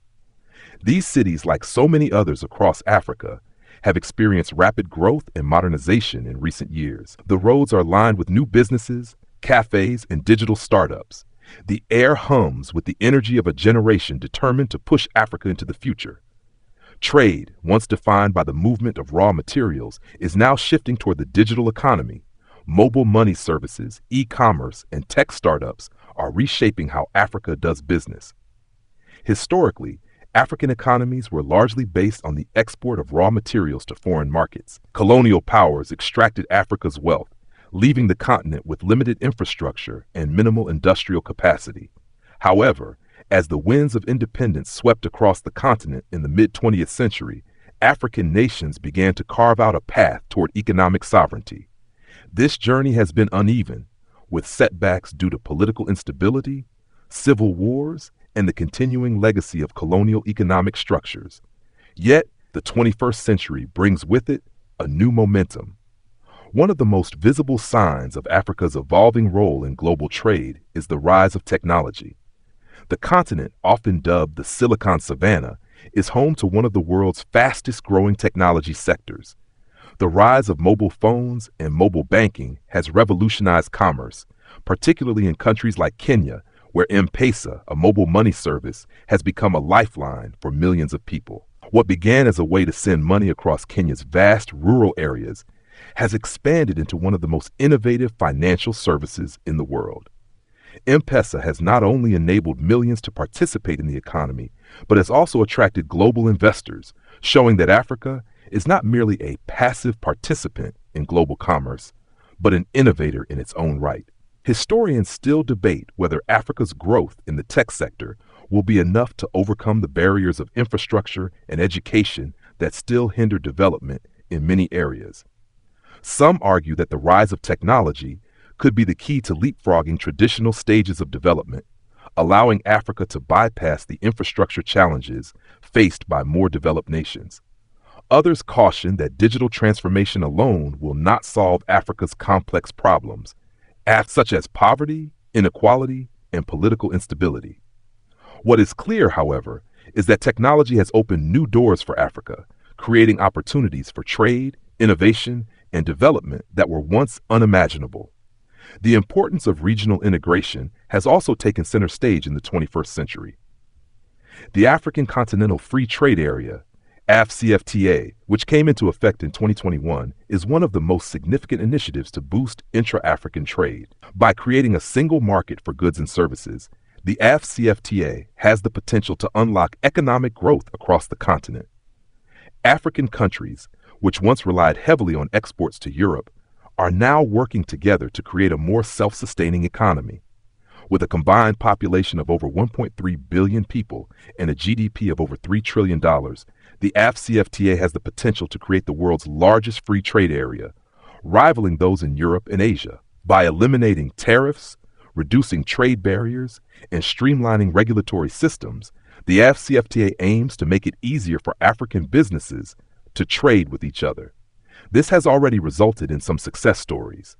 For example, the increase in trade between countries in East Africa and West Africa, despite the logistical challenges posed by geographical distance, demonstrates the power of regional collaboration. The expansion of transport and communication networks is also helping to open up new trade routes, reducing the costs of trade across borders. However, as with any ambitious economic initiative, there are challenges. Infrastructural gaps, bureaucratic inefficiencies, and political divisions among countries remain significant obstacles to the full realization of the AfCFTA's potential. It will take concerted efforts from African leaders, businesses, and civil society to overcome these barriers and create a truly unified market. At the same time, Africa's resource wealth continues to play a critical role in the global economy. The continent is home to vast reserves of minerals, oil, and gas, and these resources remain a cornerstone of its global trade. As the demand for raw materials rises with the growth of industries in Asia and beyond, Africa continues to be a key supplier. However, the question remains, how can Africa leverage its resource wealth to benefit its own people and build long-term economic sustainability? The history of African trade is also inextricably tied to the global demand for minerals and precious metals. The extraction of cobalt, gold, diamonds, and rare earth minerals, many of which are essential for modern technologies like smartphones, electric cars, and renewable energy systems, is reshaping the global economy. African nations, with their abundant resources, are increasingly becoming critical players in the supply chains of the future. But these nations must navigate the complex global trade systems that often exploit their resources without offering fair compensation or opportunities for development. One potential way to unlock Africa's trade potential is through value-added industries. Historically, Africa's resources have been extracted in raw form with little to no local processing or manufacturing. But as African nations begin to invest in infrastructure, education, and technology, they are increasingly able to process their raw materials locally, creating jobs and adding value to their exports. The growth of industries like textiles, automotive manufacturing, and tech innovation shows that Africa has the potential to diversify its economy beyond just raw materials. As you walk through the modern African markets, you begin to sense the transformation taking place. What was once a continent largely dependent on foreign imports and the export of raw materials is now becoming a hub for innovation, technology, and regional collaboration. The world is beginning to recognize Africa not just as a place rich in resources, but as a growing economic power with a dynamic and diverse economy. The story of Africa's trade is far from finished. From ancient empires that controlled the gold and salt routes, to modern-day initiatives that seek to connect African nations more closely, Africa's trade routes have always been a mirror to the continent's resilience, resourcefulness, and potential. As Africa continues to rise, the ancient trade routes that once shaped its history are evolving into the digital corridors of tomorrow, connecting Africa to the world in ways that are still unfolding. As Africa strides boldly into the future, it's impossible to ignore the roots from which it has grown. Trade routes that have traversed the desert sands, the tropical forests, the savannas, and the coasts. The ancient legacy of trade, stretching back thousands of years, is still deeply woven into the fabric of the continent's present and future. From the bustling ports of East Africa to the oil fields of West Africa, the importance of trade in shaping Africa's trajectory continues to be undeniable. Picture yourself standing on the shores of the Gulf of Guinea, where you can hear the distant hum of oil rigs and the chatter of markets bustling with life. These days, the conversation is about more than the flow of goods. It's about Africa's growing role in global supply chains. The Gulf of Guinea is home to some of the most significant oil reserves in the world, and countries like Nigeria, Angola, and Equatorial Guinea are major players in the global energy market. The oil-rich region continues to be one of Africa's most lucrative, yet contentious trade hubs. Oil exports fuel the economies of these nations, but they also reveal the paradox of Africa's resource wealth. While oil has brought economic growth to many African nations, it has also brought challenges: corruption, environmental degradation, and the so-called resource curse, where resource-rich nations struggle with poverty and inequality. The key question for Africa in the 21st century is, how can the continent harness its immense resource wealth to build a more equitable, sustainable, and diversified economy? The answer may lie in the concept of resource nationalism, a movement where African countries assert more control over their natural resources and ensure that these resources benefit local communities rather than being siphoned off by multinational corporations. Some African leaders are calling for more transparency and fairer terms in resource extraction agreements, demanding that the profits from oil and minerals be reinvested in education, infrastructure, and healthcare. It's a complex issue, but it's clear that Africa's future lies not just in exporting raw materials, but in transforming these resources into sustainable growth for its people. At the same time, Africa's agricultural sector is seeing a renaissance. Once relegated to the shadows of resource extraction, agriculture is now emerging as a cornerstone of Africa's economic development. The agricultural sector provides the majority of employment in many African countries, but it has often been undervalued compared to the boom in oil, mining, and technology. However, as the global demand for food and sustainable agriculture grows, Africa's vast arable land is becoming an increasingly important asset. From cocoa production in West Africa to coffee and tea in East Africa, agriculture has been the foundation of African economies for centuries. But now, African nations are focusing on modernizing agriculture through technology. Things like precision farming, climate-smart agriculture, and the use of drones and AI in crop monitoring. These innovations not only have the potential to increase food security across the continent, but also to create a new avenue for Africa's participation in global trade. Intra-African trade, once restricted by colonial-era borders and infrastructure, is beginning to surge. The African Continental Free Trade Area, AFCFTA, continues to make progress, and in just a few years, the region's trade barriers will be significantly reduced, paving the way for a more interconnected African economy. By eliminating tariffs and facilitating smoother cross-border trade, the FTA promises to increase the flow of goods and services between African nations and, more importantly, reduce the continent's reliance on foreign markets. It's important to understand that this intra-African trade isn't simply about moving commodities. It's about empowering African entrepreneurs, businesses, and manufacturers to expand. By establishing regional value chains, African countries can leverage their shared resources to create products that serve both local and global markets. This has the potential to boost the economies of countries that traditionally relied on raw material exports, enabling them to diversify and add value to their exports. As you move from the bustling trade cities to the remote regions, you also see another critical development: the rise of digital trade. Africa's internet penetration is increasing, and so is its digital economy. From e-commerce giants like Jumia to mobile money innovations in countries like Kenya and Ghana, the digital age is reshaping trade across the continent. With a young and tech-savvy population, Africa is poised to become a leader in digital trade, attracting international investments and creating new opportunities for small and medium-sized businesses. The digital transformation is not just about trade and products. It's about the exchange of knowledge, culture, and services. From coding hubs in Lagos to fintech startups in Cape Town, Africa's digital revolution is helping bridge the gap between traditional industries and modern global commerce. With the rise of blockchain technology, digital currencies, and the expansion of mobile internet infrastructure, Africa is on the cusp of becoming a powerhouse in the global digital economy.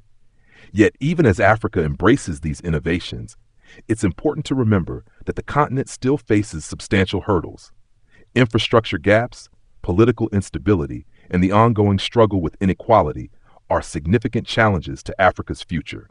However, Africa's trade history, built on centuries of adaptation, resilience, and connection, provides a roadmap for overcoming these obstacles. Africa's diverse cultures, economies, and natural resources are assets that can help the continent navigate the complexities of the modern global economy.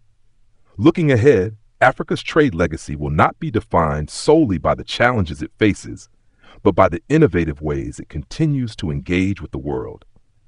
The continent's ancient trade routes may have evolved into modern supply chains and digital marketplaces, but the principles that underpin them remain the same: the importance of resource control, economic collaboration, and the value of exchange.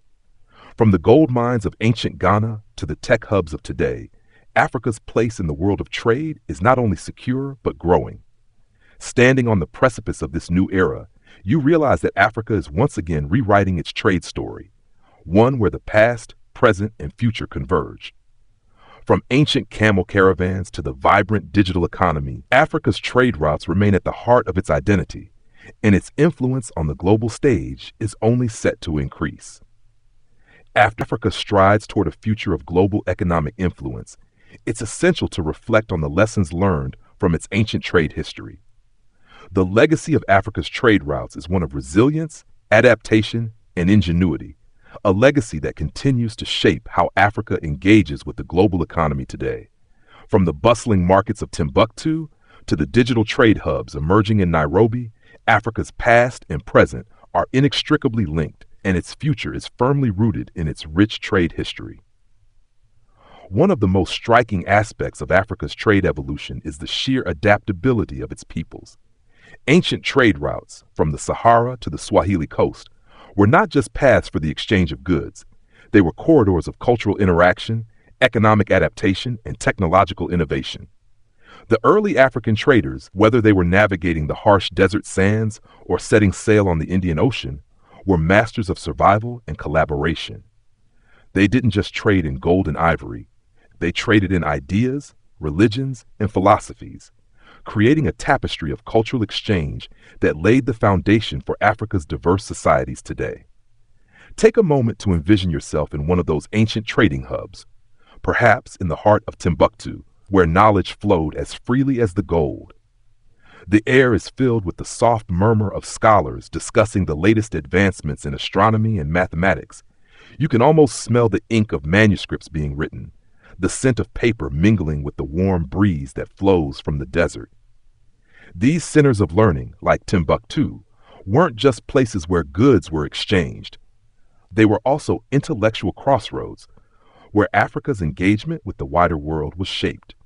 Today, Africa's cities are once again becoming hubs of innovation, with technology startups and universities shaping the future of the digital economy. Fast forward to the modern age, and Africa's engagement with global trade has evolved dramatically. From the rise of oil exports in the Gulf of Guinea to the growing importance of agricultural exports, the continent is positioning itself as a key player in the global marketplace.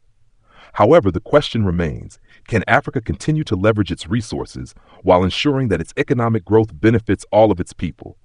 The challenges are many. Corruption, inequality, and political instability continue to threaten Africa's economic progress. But these challenges are not insurmountable. The past teaches us that Africa has the ability to adapt, innovate, and overcome.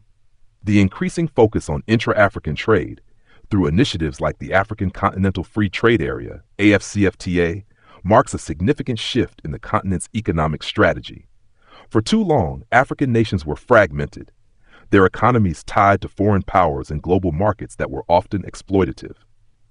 Now, African nations are coming together to create a unified market that allows them to trade with each other on more equal terms.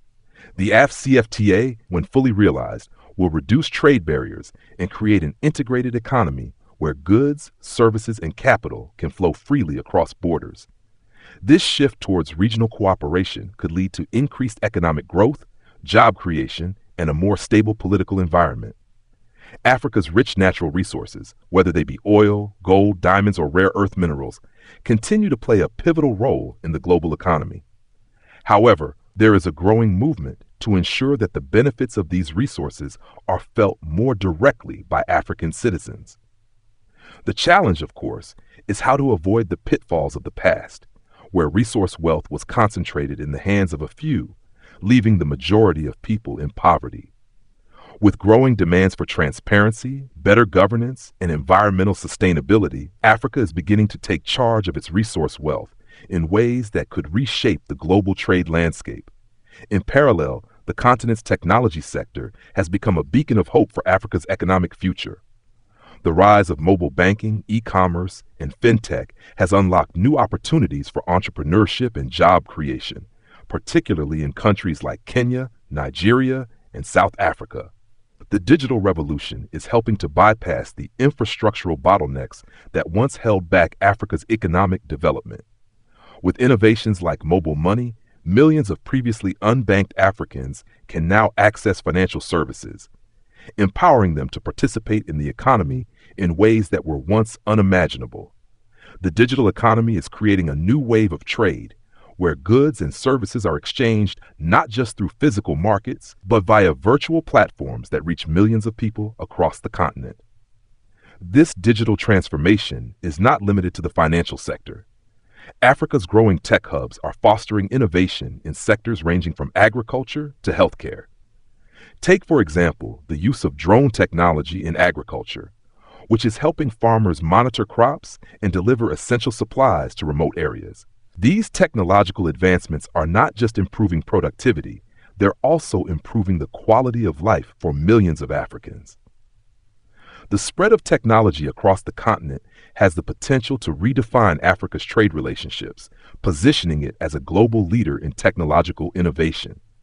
And yet, Africa's economic potential cannot be fully realized without addressing the long-standing issue of infrastructure.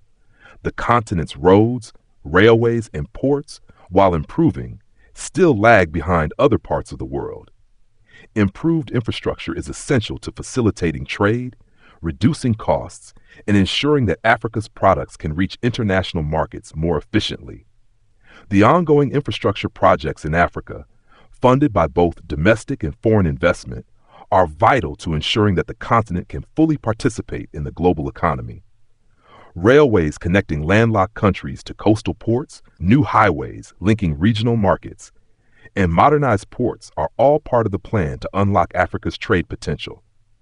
It's also important to recognize that Africa's trade history is not just about its vast natural resources or technological advancements. It's about the resilience of its people. African entrepreneurs, traders, and innovators are the backbone of the continent's economic future. These individuals, from street vendors to CEOs, are driving Africa's economic growth, and they are creating new trade opportunities both within the continent and on the global stage. The African diaspora, with its deep ties to the continent, also plays a crucial role in facilitating trade and investment between Africa and the rest of the world. This network of global connections is invaluable in creating a more interconnected and prosperous Africa. As you reflect on Africa's trade journey, its ancient routes, colonial past, and modern-day innovations, you begin to see a continent in transition. Africa is no longer just a passive participant in global trade. It is actively shaping its future. The trade routes that once carried gold and salt across the desert are now being replaced by digital platforms, mobile money systems, and a new generation of entrepreneurs who are ready to take Africa to new heights. Africa's trade history is far from over. It's just beginning a new chapter, one that promises to be as dynamic and transformative as the continent itself. Africa's future in the global trade system, it becomes clear that the continent's trade legacy is undergoing yet another transformation. From the ancient caravan routes of the Sahara to the bustling port cities of today, Africa has shown an incredible capacity for reinvention and adaptation. The new wave of economic growth and technological innovation may be the most exciting yet, but it is built on the foundations laid by centuries of trade. Africa's economic future is being shaped by a combination of resource wealth, digital transformation, and a growing emphasis on regional cooperation.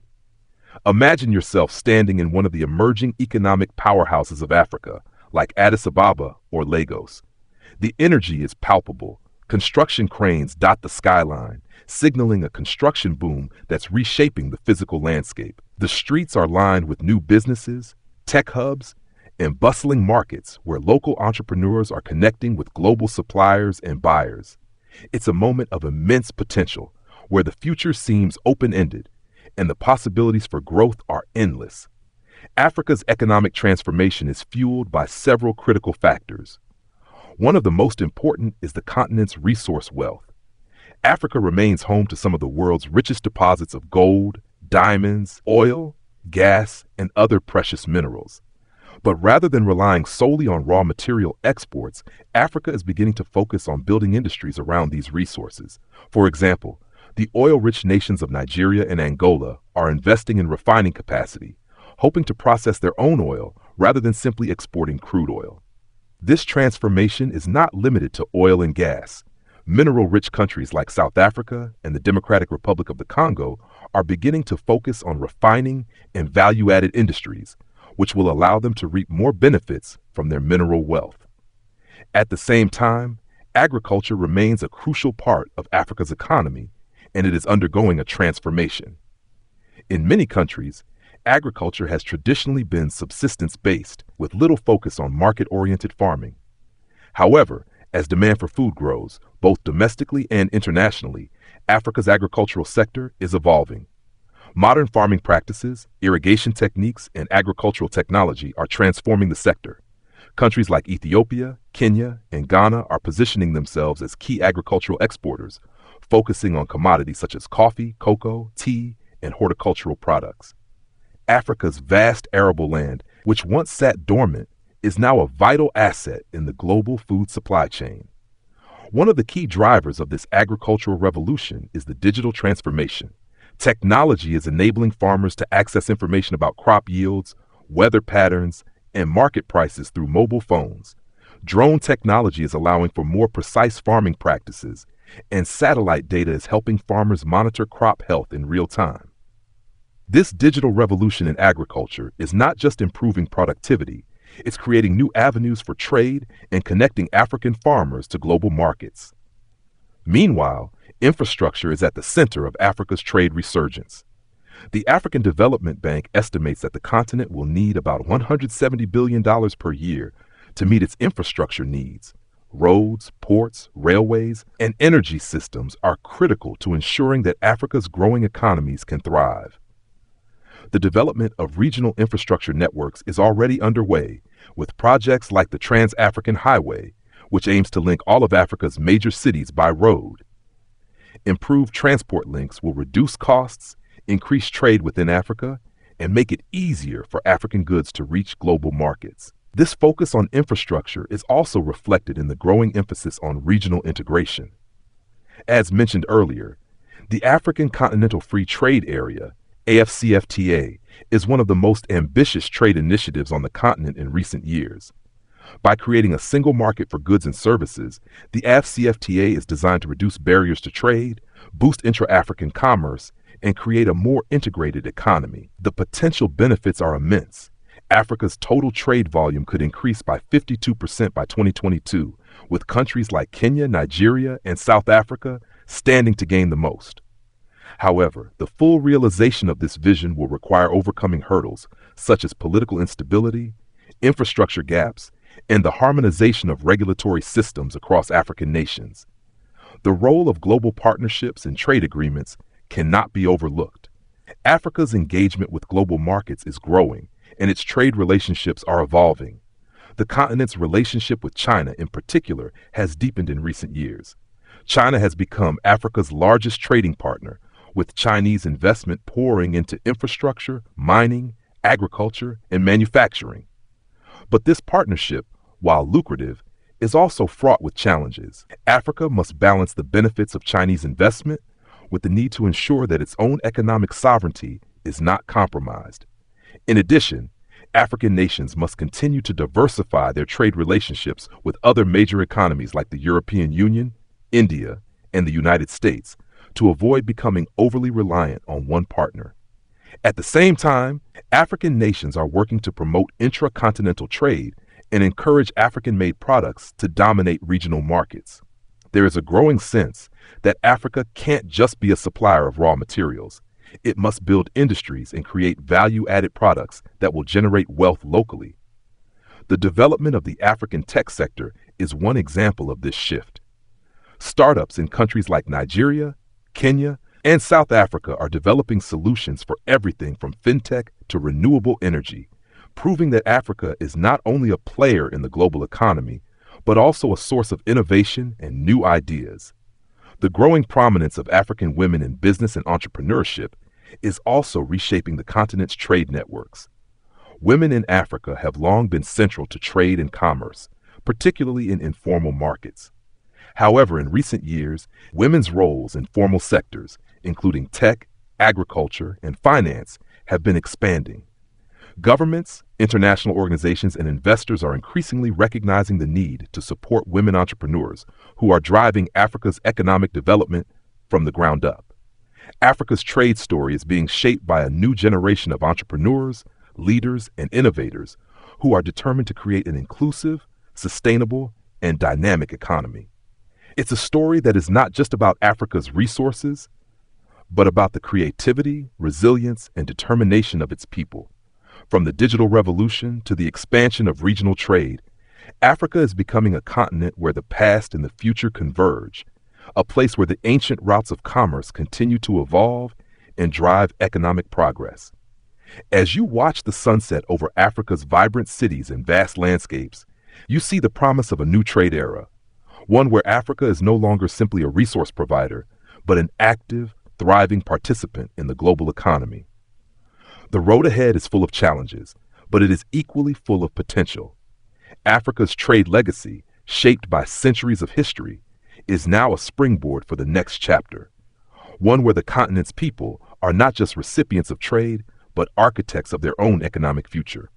As the sun sets over Africa's dynamic cities and lush landscapes, the energy of change fills the air. Africa is on the precipice of a new economic era, one that draws on its rich history of trade, innovation, and cultural exchange while embracing the opportunities of the 21st century. While the ancient trade routes may have evolved from gold, salt, and ivory to oil, technology, and agricultural exports, the principles of trade, adaptation, resilience, and connection remain at the heart of Africa's economic story. The continent's transformation over the last several decades is remarkable. The economic growth seen in countries like Ethiopia, Rwanda, and Ghana shows that Africa is not only recovering from centuries of exploitation, but is also beginning to carve out a new identity in the global economy. This growth is not solely due to natural resources, it's also driven by the entrepreneurial spirit of Africa's youth, who are increasingly becoming the continent's driving force in industries ranging from technology and agriculture to energy and entertainment. Imagine standing in the heart of a city like Nairobi or Lagos, where the digital age is alive and buzzing. The cityscape is a blend of traditional markets, sleek tech startups, and towering skyscrapers.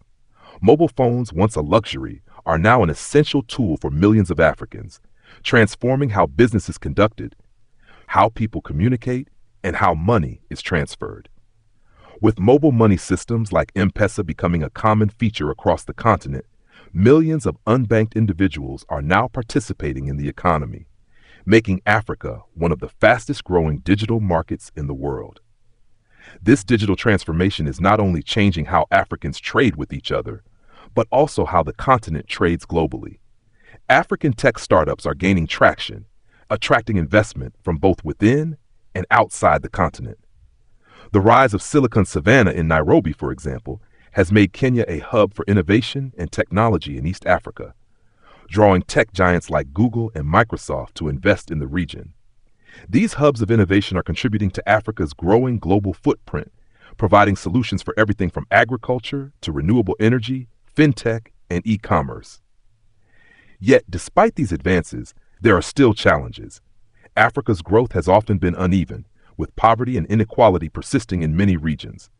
While the digital economy has created opportunities for millions, the infrastructure needed to fully realize its potential remains lacking in some areas. Roads, railways, ports, and energy systems must continue to improve for Africa to fully capitalize on its trade potential. At the same time, Africa's role in global trade has become increasingly significant, particularly in the context of global supply chains. The demand for Africa's resources, oil, gas, minerals, and agricultural products continues to rise as the world's population grows and as industries like renewable energy and technology expand. Africa's mineral wealth, particularly in rare earth minerals needed for electronics and renewable energy technologies, places the continent at the center of global trade in the 21st century. However, Africa's growing involvement in global supply chains must be managed carefully. The continent cannot afford to fall into the same patterns of dependency that have defined its past. The challenge for African nations is to use their resource wealth to build sustainable, diversified economies that will serve not only current generations, but future ones as well. This means investing in education, infrastructure, technology, and governance systems that promote long-term development rather than short-term exploitation. The African Continental Free Trade Area, AfCFTA, is one of the most significant steps toward achieving this goal. The AfCFTA aims to create a single market for goods and services across the continent, reducing tariffs and other barriers to intra-African trade. This initiative has the potential to unlock massive economic growth for Africa. By increasing trade within the continent, African countries can begin to reduce their dependency on foreign markets and create more resilient, self-sustaining economies. The promise of a unified market where goods and services flow freely across borders could become a game changer for the continent's economic future. The rise of regional trade partnerships, such as the East African Community, EAC, and the Economic Community of West African States, ECOWAS, further strengthens this vision of an integrated Africa. These trade groups are not only working to reduce trade barriers, but are also addressing other key issues such as infrastructure development, security, and policy coordination. When regional trade networks are strong, the ability to compete in global markets increases, making Africa a more attractive partner for international businesses. Alongside the growth of regional and digital trade, African nations are also increasingly focused on diversification. The once singular reliance on raw material exports is evolving as African nations invest in manufacturing and industrial sectors. South Africa, Egypt, and Nigeria are among the countries leading the charge in building stronger industrial bases, expanding beyond mining and agriculture to manufacturing sectors such as automotive production, textiles, and technology. Diversification will be key for Africa's long-term prosperity, as it allows for greater resilience against global economic fluctuations. When Africa can process and manufacture more of its raw materials locally, it creates jobs, fosters innovation, and adds value to its exports. Furthermore, investing in sectors like renewable energy, tourism, and the creative industries, such as music, film, and fashion, opens up new avenues for trade and investment. As you stand at the intersection of Africa's history and future, it's clear that the continent is entering a phase of economic reinvention. Its rich history of trade, shaped by empires, kingdoms, and ancient trade routes, has laid the groundwork for a modern-day renaissance. Today, Africa is not simply a player in global commerce, but a rising economic force defined by its resource wealth, its technological innovations, and its growing regional collaboration. While there are still many challenges to overcome, especially in terms of infrastructure, governance, and social inequality, Africa's trajectory is undeniably upward. The trade routes that once carried gold and salt across the Sahara are now digital highways, connecting African entrepreneurs to global markets and driving economic growth across the continent. Africa's economic future is not just about reclaiming the past. It's about building a prosperous and sustainable future that benefits all its people. Africa's trade story, from ancient empires to modern-day tech hubs, is one of resilience, reinvention, and hope. As the continent continues to grow, evolve, and adapt, its role in global trade will only become more significant. Africa's trade legacy, shaped by thousands of years of history, is now setting the stage for a new chapter, one where the continent's influence on the world stage will continue to grow, creating opportunities for generations to come. As Africa enters this new chapter of its trade journey, one thing is abundantly clear. The continent is once again poised to influence the global economy.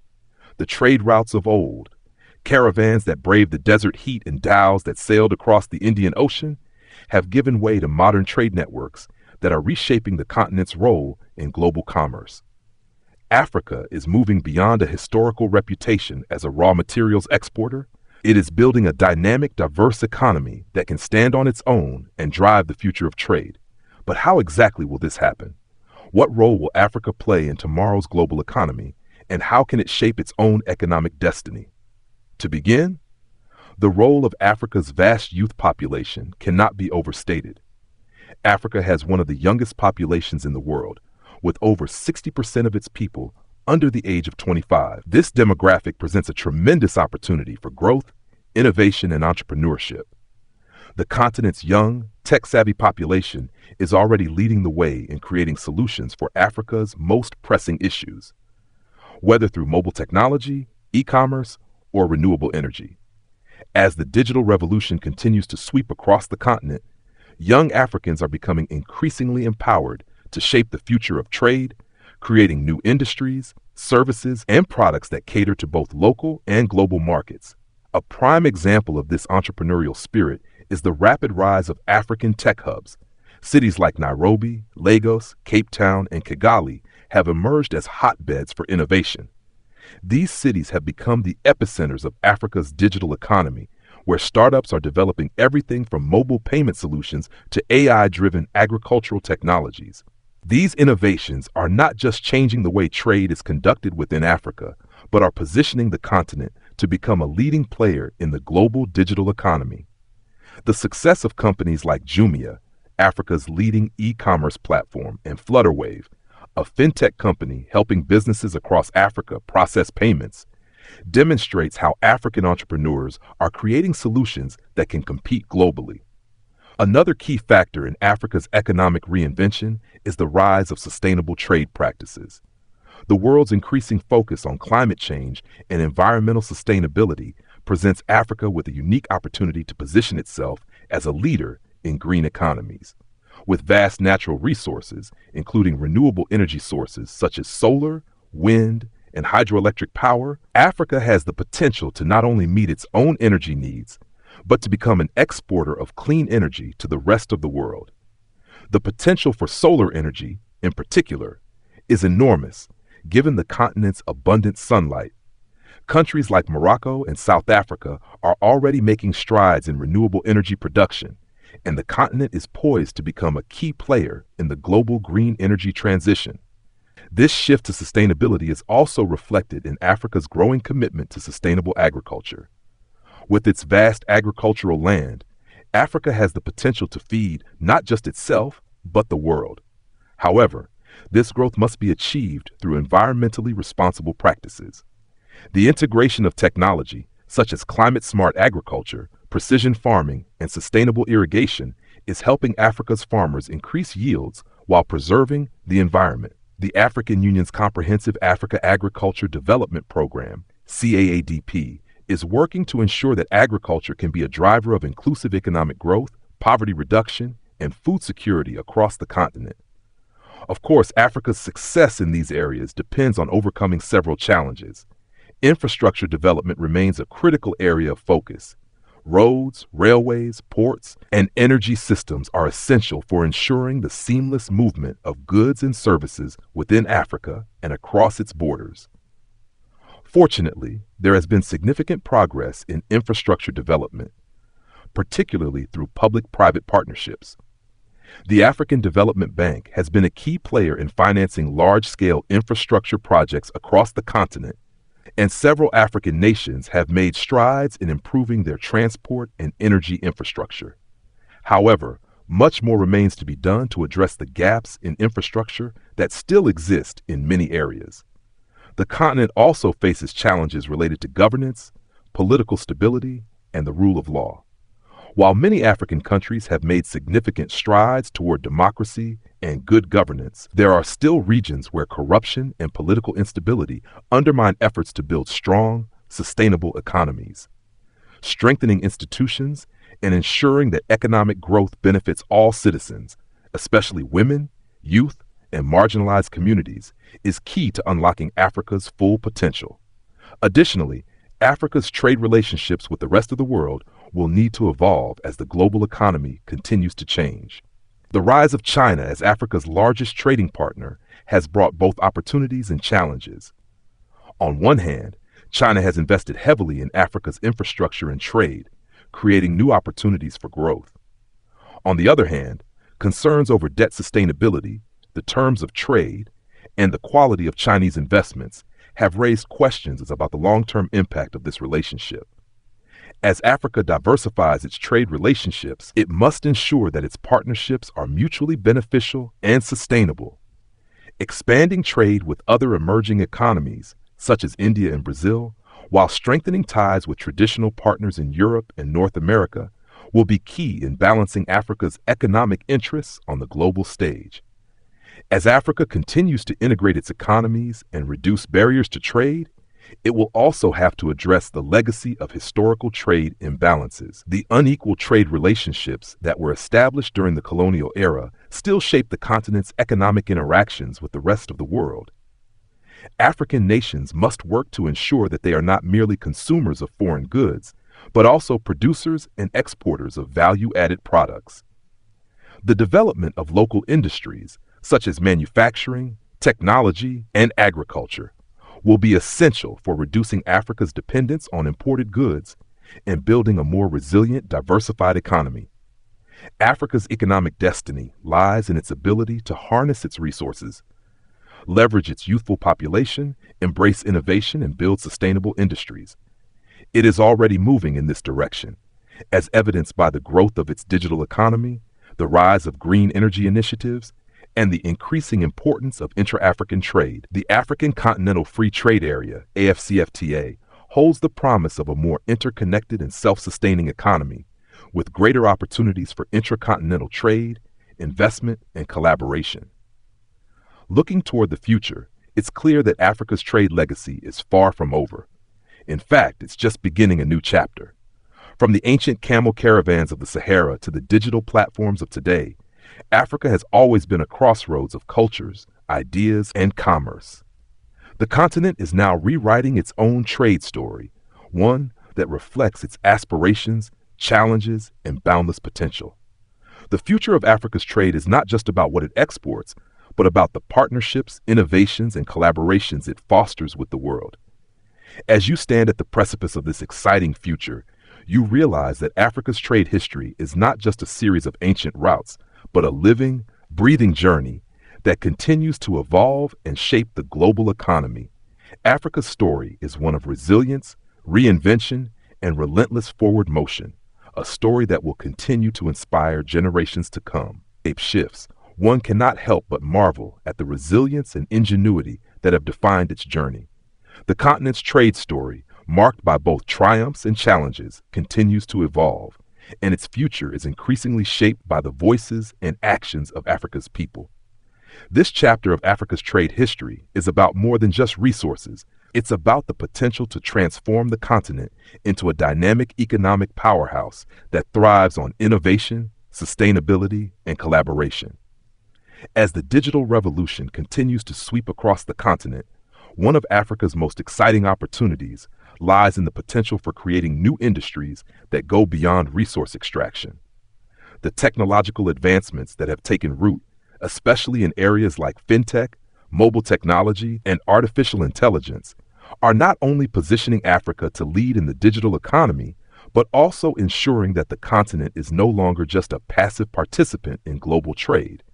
Africa's tech startups, from Nigeria's Paystack to Kenya's M-Kopa Solar, are already creating solutions that are transforming industries within Africa and even exporting them abroad. The rise of the digital economy opens doors for African countries to leapfrog traditional development challenges. In the past, infrastructure limitations often hindered the continent's economic progress. However, mobile phones and mobile money systems are offering unprecedented access to services such as banking, education, and healthcare. With the ability to transact across borders without needing a bank account, millions of Africans are now able to participate in the economy in ways they never could before. These innovations are not just empowering individuals, but are also providing new opportunities for trade across the continent, connecting local businesses to regional and global markets. This digital wave is also reshaping Africa's export landscape. E-commerce is flourishing, with companies like Jumia leading the way in connecting consumers across the continent with products from all over the world. In fact, Africa's burgeoning e-commerce sector could be one of the largest growth areas in the coming decades. As internet penetration increases and mobile internet becomes more accessible, Africa is poised to become a major player in global online commerce. The ability to buy and sell goods without the limitations of physical infrastructure means that small businesses in rural areas can now access customers thousands of miles away, thus diversifying the sources of income and stimulating trade in ways never seen before. Alongside these advancements, Africa's manufacturing sector holds immense potential. Historically, African countries have been too reliant on the export of raw materials, and this has led to the phenomenon known as the resource curse, where resource-rich countries struggle to develop other sectors of their economies. However, a shift is underway. Many African nations are investing in the capacity to process their own resources, such as turning raw minerals into finished products or adding value to agricultural goods. The Nigerian government, for example, has focused on developing the country's textile and automobile industries to reduce dependence on oil exports and create jobs for its growing population. The African Union's industrialization agenda aims to support this trend across the continent by focusing on value addition, building regional supply chains, and strengthening industrial capacity. The emphasis on local manufacturing is critical for two reasons. First, it helps to diversify the economy and reduce the reliance on the export of raw materials. Second, it helps to create jobs, which is particularly important in a continent with a rapidly growing population. With young people making up the majority of Africa's population, creating job opportunities through industrialization and manufacturing is crucial to providing sustainable livelihoods and supporting social stability. However, this transition to a more industrialized economy is not without its challenges. The African continent still faces significant infrastructure deficits that could hinder manufacturing growth. Poor roads, insufficient energy access, and underdeveloped transport networks make it difficult to move goods efficiently across borders. Addressing these infrastructure gaps is essential to unlocking Africa's manufacturing potential. The African Development Bank estimates that the continent needs to invest approximately $170 billion annually in infrastructure to close these gaps and support economic growth. The push toward regional integration is a crucial step in overcoming these infrastructure and trade barriers. The African Continental Free Trade Area, AfCFTA, once fully implemented, could create a single market of over 1.3 billion people, dramatically reducing barriers to trade within the continent. This agreement has the potential to boost intra-African trade by over 50%, allowing African countries to trade with each other on more favorable terms, thus creating jobs, increasing exports, and boosting local economies. The move towards regional economic integration will also help Africa develop stronger trade relationships with the rest of the world, making it a more attractive investment destination and trading partner. As the continent moves toward regional integration and industrialization, Africa must also confront the need for sustainable development. The global shift toward sustainability is creating new trade opportunities for African countries that can capitalize on their natural resources responsibly. Africa's abundance of natural resources, from minerals to agricultural products, places it at the center of the growing global demand for clean energy, sustainable food production, and eco-friendly technologies.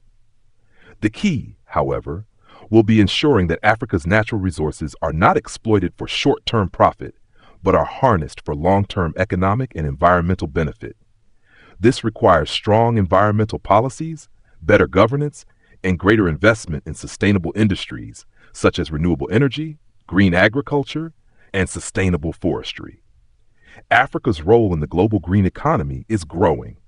As the world turns toward renewable energy sources to mitigate climate change, African nations are beginning to leverage their vast solar and wind potential. Countries like Morocco, with its Noor solar plant, and South Africa, with its investment in wind power, are leading the way in renewable energy development. As the continent continues to invest in these industries, it can become a key exporter of clean energy, positioning itself as a major player in the global green energy transition. Women's empowerment is another critical component of Africa's economic growth. Across the continent, women are taking charge of industries that were once dominated by men. From agriculture to finance and technology, women entrepreneurs are playing a pivotal role in driving Africa's economic transformation. Governments, international organizations, and private sector actors are increasingly recognizing the importance of supporting women in business. Ensuring that women have access to education, capital, and business opportunities will be essential for unleashing Africa's full economic potential. As you reflect on Africa's dynamic future, it's clear that the continent's trade routes, once defined by ancient pathways across the desert and along the coast, are now defined by digital highways, trade agreements, and the global economy. The story of Africa's economic renaissance is one of resilience, adaptation, and opportunity. The continent is no longer defined by the exploitation of its resources. It is defining its own economic destiny through sustainable growth, regional cooperation, and technological innovation. Africa's trade legacy is one of transformation and reinvention, and as you stand at the crossroads of this new era, you know that the continent's place in the global economy will only continue to grow stronger, driven by the vision, creativity, and determination of its people. As you move deeper into Africa's trade future, you begin to understand that the continent's path toward economic prosperity is one forged by both opportunity and challenge. The journey is not just about accessing new markets or harnessing natural resources. It's about transforming Africa into an economic leader on the global stage. A leader that doesn't merely export raw materials, but exports innovation, technology, and sustainable solutions. A leader that builds from within, with resilient economies powered by skilled workforces and dynamic trade networks that span not just regions but entire continents. In the heart of Africa's trade revolution lies its youth. With a median age of just 19 years, Africa's young population is poised to shape the continent's economic future. This young, digital-savvy generation is already transforming industries in ways that were unimaginable just a decade ago. From the rise of digital entrepreneurs to the expanding tech hubs in cities like Lagos, Nairobi, and Cape Town, young Africans are pioneering a new era of economic activity that transcends traditional industries. In Nigeria, for example, one of Africa's largest economies, youth-driven innovation has resulted in the rapid growth of a tech ecosystem that is now being recognized globally. Startups like Paystack, a Nigerian payment platform acquired by Stripe, and Andila, a tech talent accelerator, are not only helping to bridge the digital gap, but are also positioning the continent as a key player in the global digital economy. These tech-driven initiatives are laying the foundation for a future where Africa is not just a market for digital products, but a producer of cutting-edge technology and solutions. The rise of mobile technology has been particularly transformative in the realm of e-commerce. Platforms like Jumia, often dubbed the Amazon of Africa, have made it possible for African consumers to access products from across the globe, while simultaneously providing a platform for local businesses to reach international markets. This democratization of trade has created an inclusive economy that is far less reliant on traditional trade infrastructure.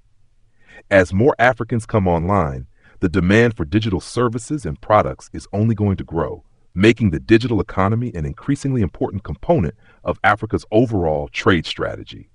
This digital revolution is opening up new avenues for Africa's younger generation to create businesses, develop new technologies, and engage in commerce that didn't exist just a few years ago.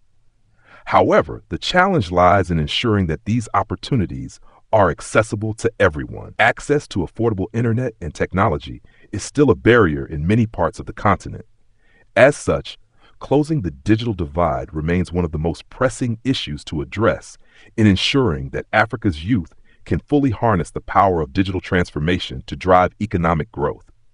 At the same time, Africa's leadership in innovation and sustainability is being guided by a growing recognition of the importance of green economies. The global demand for clean energy solutions, sustainable agriculture, and eco-friendly products presents a unique opportunity for Africa to capitalize on its abundant natural resources while ensuring that growth is environmentally responsible. The continent's vast potential in solar and wind energy, for example, makes it one of the world's most promising regions for renewable energy development. Countries like Morocco, with its Noor solar power project, and Kenya, with its strides in geothermal energy, are paving the way for a future where Africa is not only a consumer of green energy technologies, but a global leader in their production. As renewable energy technologies become increasingly important to the global economy, Africa's ability to harness these resources will create a new revenue stream and provide the continent with an opportunity to develop sustainable industries that benefit both the local and global economies. Africa's agricultural sector is also undergoing a transformation that embraces both innovation and sustainability. The potential to feed the world, given the continent's vast arable land, has always been there. But now, with the rise of climate-smart agriculture, precision farming, and agricultural technology, Africa is on the path to becoming a leader in sustainable food production. The use of drones, mobile apps, and satellite technology to monitor crops and manage irrigation is helping African farmers increase yields and reduce waste, thereby improving both food security and export potential. Agriculture is no longer just about feeding local populations, it is about feeding the world. And Africa, with its vast natural resources, rich biodiversity, and untapped agricultural potential, stands at the forefront of a global food revolution that could secure its place as a key supplier in international markets for decades to come. The African Union's Comprehensive Africa Agriculture Development Program, CADP, has already laid the groundwork for turning agriculture into a central pillar of economic development, focusing on increasing productivity, building infrastructure, and strengthening the agricultural value chain.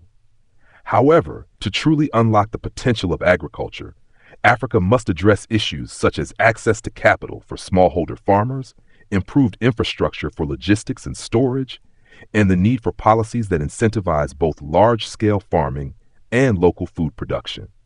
By doing so, Africa could not only feed its own people but become a major player in global trade in agricultural products, further diversifying its economy beyond just raw material exports. The shift toward regional economic integration, driven by the AfCFTA, continues to be one of the most significant steps toward Africa's economic prosperity.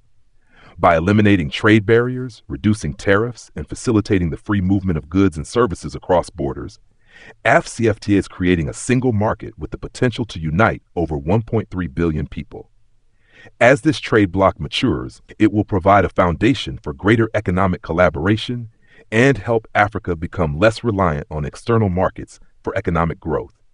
By trading more with each other, African countries can reduce the vulnerability that comes from depending on external markets, especially during periods of global economic uncertainty.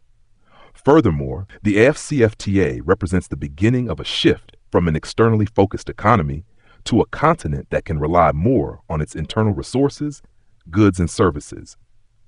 The establishment of a single market will make it easier for African businesses to scale up and reach larger markets within the continent, creating a ripple effect that can foster the growth of SMEs and startups across Africa. This shift is also vital in promoting African-made products and services, empowering local businesses to compete regionally and internationally. As Africa continues to integrate its economies, the importance of political stability and sound governance cannot be overstated. For the potential of Africa's trade to be fully realized, it is crucial that African leaders maintain their commitment to building transparent, efficient, and accountable institutions. This is essential for creating an environment where businesses can thrive, entrepreneurs can innovate, and citizens can benefit from the economic opportunities being created. Africa's trade legacy, shaped over millennia, continues to evolve. From the ancient caravans of the Sahara to the modern digital highways connecting African entrepreneurs to the global market, Africa's journey in trade is one of reinvention and renewal. And as Africa's youth, its natural resources, and its innovators drive this transformation forward, it's clear that the continent's future in global commerce is filled with limitless possibilities. As Africa's journey in global trade continues, one cannot ignore the continent's unique position within the global landscape. Africa's rich trade history, deeply rooted in its ancient empires, modernizing industries, and entrepreneurial spirit, is coming full circle. The modern face of African trade is a mix of innovation, sustainable practices, and regional cooperation, elements that together create a new narrative for Africa's economic future. The trade routes of the past that connected vast empires across desert, river, and sea are now transformed into trade corridors that link global economies, making Africa a central player in the world's economic future. But what does the future truly hold for Africa in the global trade ecosystem? The answers lie not only in Africa's vast resources, but in the way its nations, businesses, and people adapt to and take advantage of global trends. As the world moves toward more sustainable practices, Africa has the opportunity to harness its natural resources responsibly, ensuring that it continues to grow its economy while preserving the environment for future generations. Consider, for instance, the rise of Africa's role in the renewable energy sector. The global demand for clean energy has opened new doors for Africa to become a major player in supplying solar, wind, and hydroelectric power. Africa's vast land area, abundant sunlight, and natural energy sources put it in an ideal position to meet the energy needs of both the continent and the rest of the world.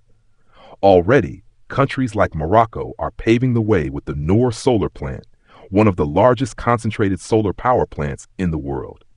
Projects like this one signal Africa's potential to be a leader in global energy production, contributing not only to its own energy security, but also to global sustainable energy needs.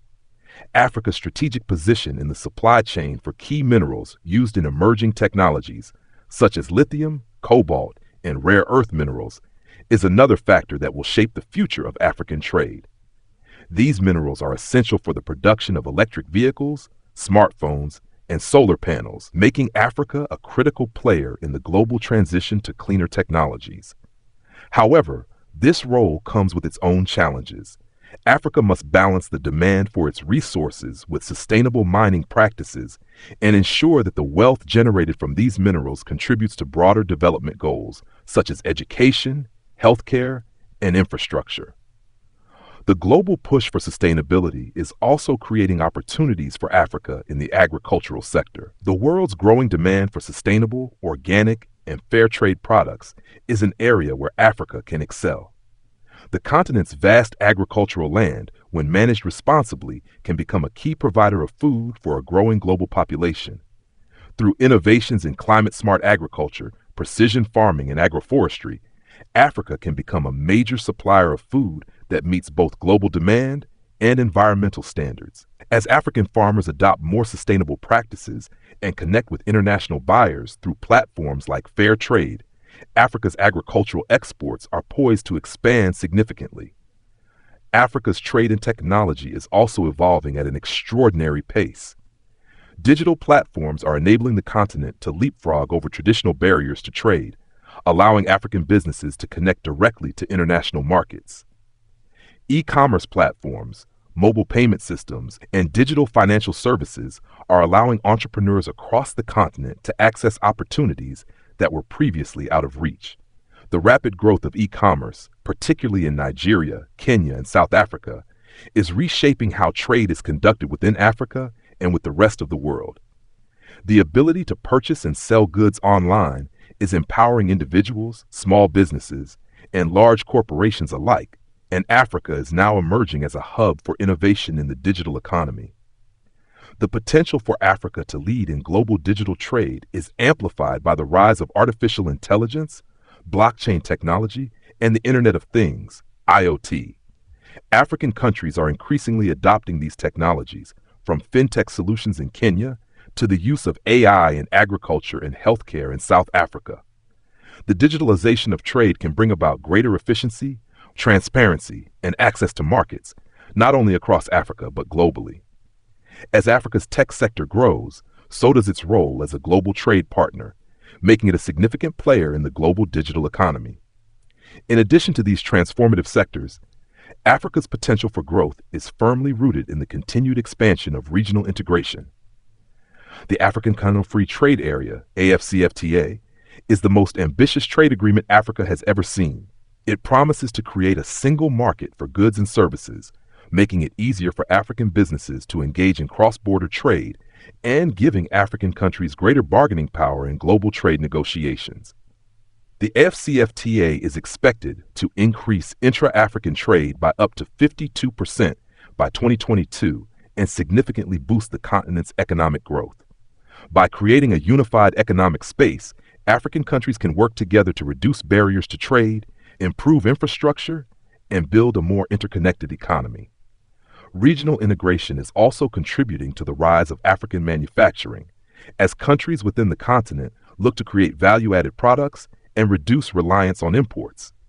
This shift from raw material exports to locally produced goods is vital for diversifying Africa's economies and ensuring that economic growth is not solely reliant on external demand for resources.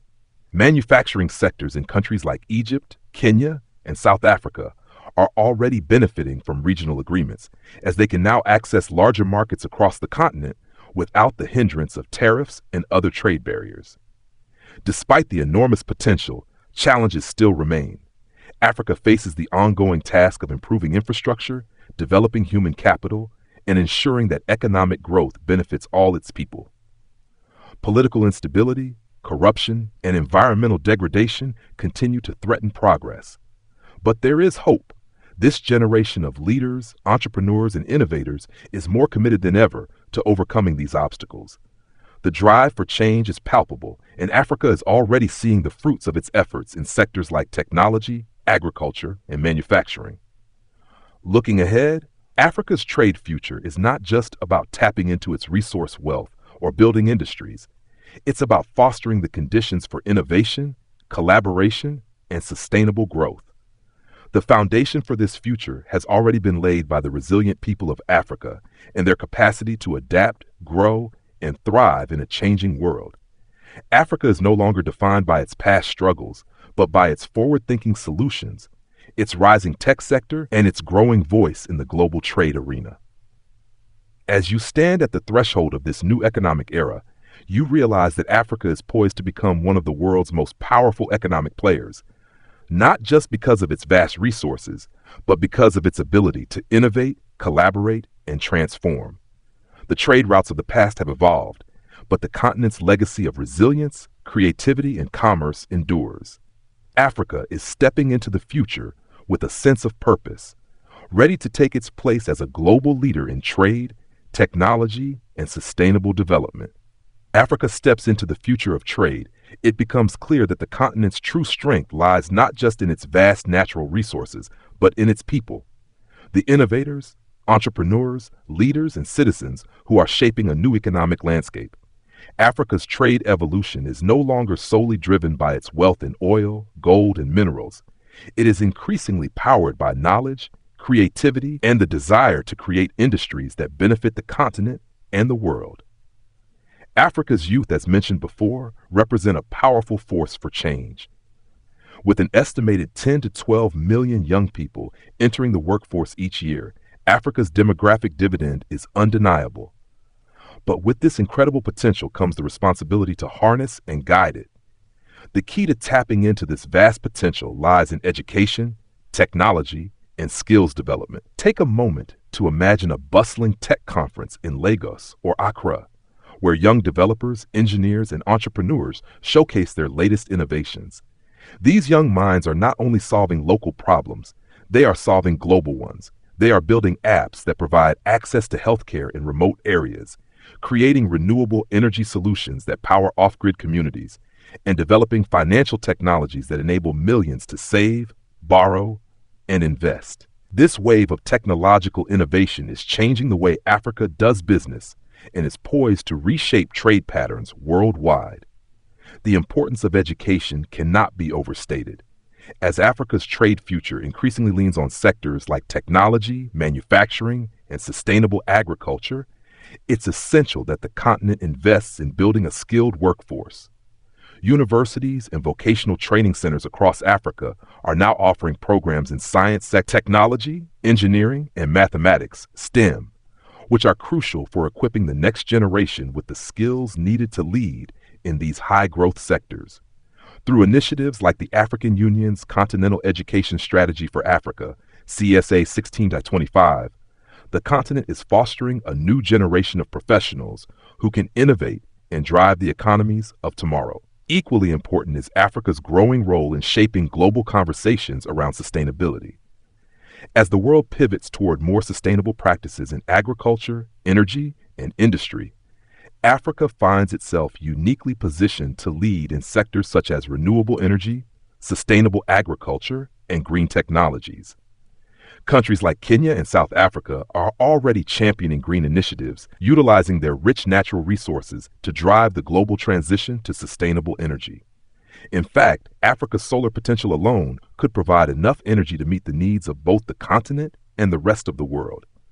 By tapping into clean energy sources and focusing on green industries, Africa can create jobs, drive economic growth, and secure its future as a global leader in sustainability. Agriculture, too, remains an essential part of Africa's trade future. The continent's vast arable land, favorable climate, and growing population provide an opportunity for Africa to become a global leader in sustainable food production. Initiatives aimed at modernizing African agriculture are already underway, with new technology being used to improve crop yields, reduce food waste, and increase food security.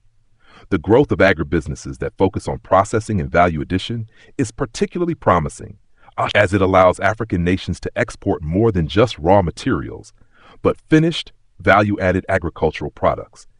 This shift not only creates jobs, but also reduces Africa's dependency on foreign food imports while building a more resilient and self-sufficient agricultural system.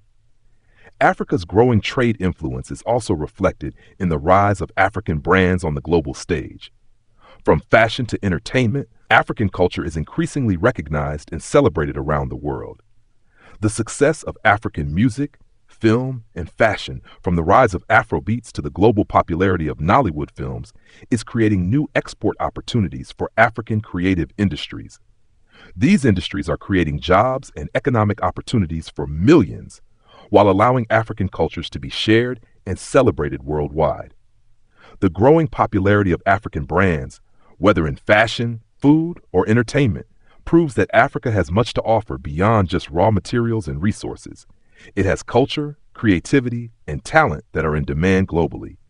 The African Continental Free Trade Area, AfCFTA, is central to this new chapter of Africa's trade story.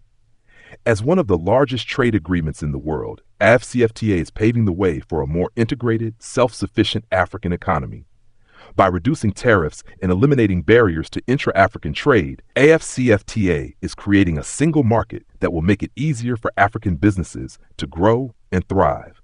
With an estimated 1.3 billion people across 54 countries, AfCFTA offers immense potential for African nations to trade with each other and create stronger economic ties.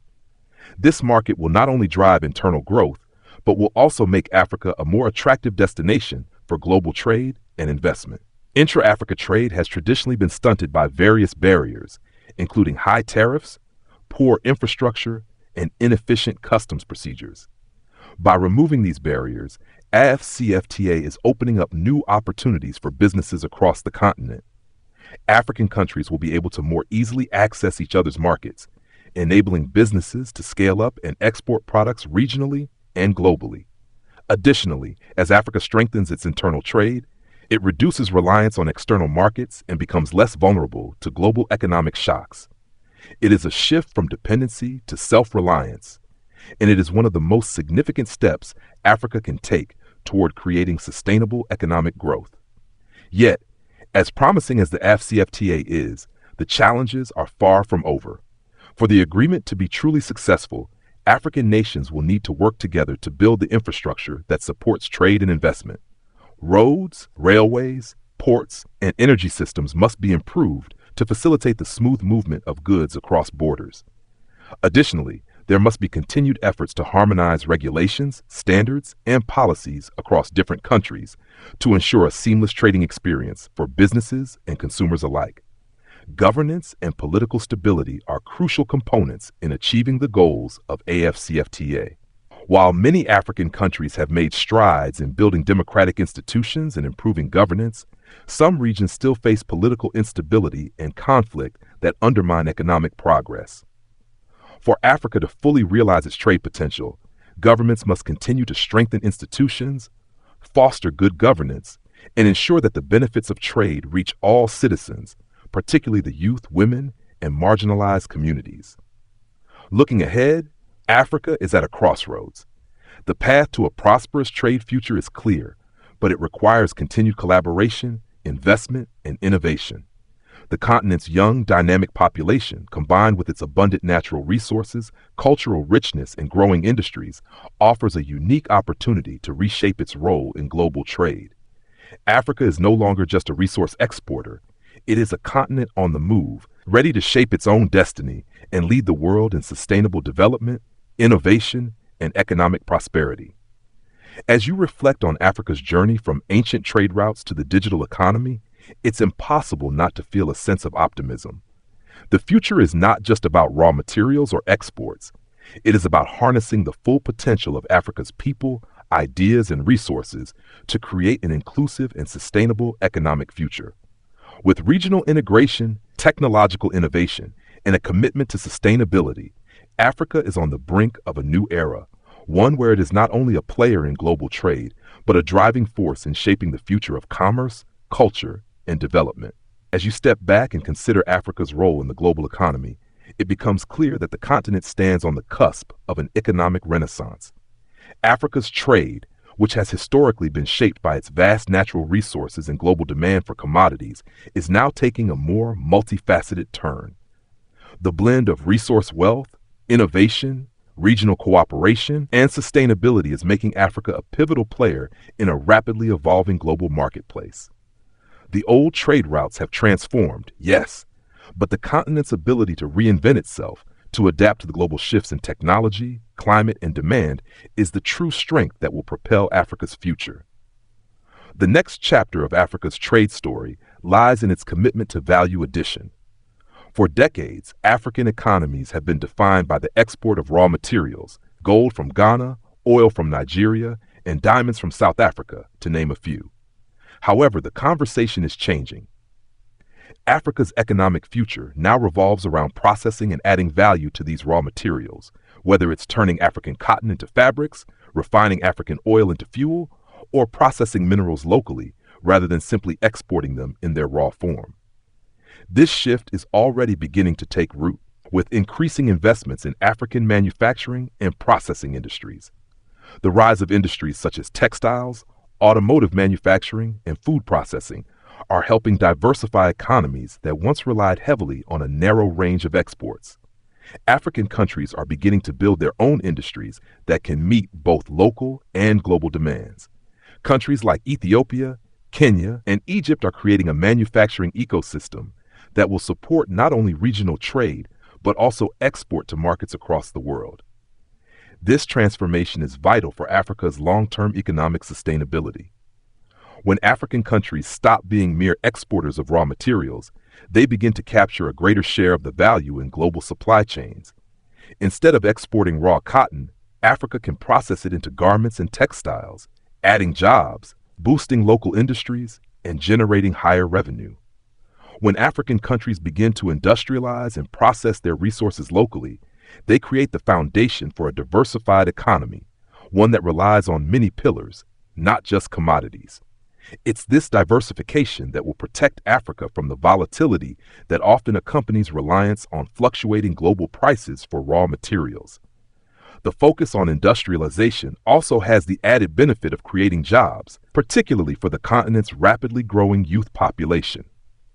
Africa is expected to have a workforce of over 1 billion by 2050, and it is imperative that the continent invests in education, skills training, and entrepreneurship programs to ensure that this young workforce is ready to participate in the industries of the future. The young, dynamic entrepreneurs across Africa are already leading the charge, from those building new businesses in fintech and e-commerce to those creating innovative solutions in agriculture and renewable energy. As the continent moves toward industrialization and diversification, a critical component of Africa's economic transformation will be the development of its human capital. Investment in education and skills training for Africa's young workforce will be key to ensuring that the next generation is equipped to meet the demands of emerging industries. With the right skills and opportunities, Africa's youth can lead the charge in sectors like technology, renewable energy, and sustainable agriculture. By investing in people, African countries can ensure that their trade relationships are based on not just the natural resources beneath their soil, but also the talent, innovation, and creativity of their people. This is where regional cooperation becomes even more important. While each African country has its own unique resources, markets, and challenges, the true power of Africa's trade future lies in its ability to work together. The AfCFTA, as previously mentioned, is a game changer in this regard. By creating a single market for goods, services, and capital, the AfCFTA is laying the groundwork for an integrated African economy. The move toward greater regional integration will enable countries to reduce trade barriers, create smoother transportation networks, and collaborate on shared economic priorities. Regional cooperation doesn't just make it easier to trade, it helps build the infrastructure and systems needed to support broader economic goals. For example, the construction of roads, railways, and ports linking African countries will lower transportation costs and enable goods to move freely within the continent. Similarly, harmonizing regulatory standards and improving policy coordination between African countries will create an environment that's conducive to business and investment. The combined efforts of African nations to work together will allow them to leverage their collective resources and influence in the global economy. This increased collaboration also facilitates knowledge exchange and innovation. As African countries share best practices and learn from one another's successes and failures, they can tackle common challenges like climate change, urbanization, and infrastructure deficits. Collaborative efforts like the African Union's Agenda 2063 and the African Development Bank's High Five Agenda focus on key priorities that will build a sustainable, integrated, and prosperous African economy over the next several decades. In terms of global trade relationships, Africa will need to navigate its partnerships carefully to ensure that its position is not one of subjugation, but one of mutual respect and growth. The old colonial era relationships, where Africa was a source of raw materials and cheap labor for the benefit of European powers, are no longer acceptable. Instead, Africa is calling for fairer trade terms, better access to international markets, and more equitable partnerships with other global powers. Emerging powers such as China, India, and Brazil have increasingly turned their attention to Africa as both a source of resources and a growing market for goods and services. As these countries continue to expand their presence on the continent, Africa must work to ensure that these partnerships are mutually beneficial, creating jobs, infrastructure, and development opportunities for African citizens. Simultaneously, Africa's relationships with traditional partners like the European Union and the United States must evolve to reflect the continent's growing influence. The African Union's strategy of diversifying partnerships with both emerging and traditional global powers ensures that Africa can leverage the best opportunities without becoming overly dependent on one partner. In this new era of trade, Africa is emerging as a continent with not only immense natural wealth, but also a wealth of opportunity and talent. The road ahead may not be without its challenges. There will be political, economic, and logistical hurdles to overcome. But with the right investments, policies, and collaborations, Africa is well on its way to shaping its destiny as an economic powerhouse. The potential for growth is enormous, and the continent is positioning itself to seize it with both hands. As you look toward the horizon, watching Africa's economy grow, you realize that the continent is no longer simply a supplier of raw materials. It is a force of innovation, collaboration, and sustainable growth, with a future that is bright and full of promise. Africa's trade legacy, built over millennia, is now a living, breathing force, continually evolving and redefining the possibilities of global commerce. The journey that began with the first trade routes across the Sahara and the Indian Ocean is far from over, and the next chapter promises to be the most exciting yet. Stretch of its journey towards economic transformation, the significance of the continent's trade legacy becomes even more apparent. Africa's trade history is no longer simply about the export of raw materials. It's now about leveraging technology, resources, and human capital to create a diversified, sustainable, and inclusive economy.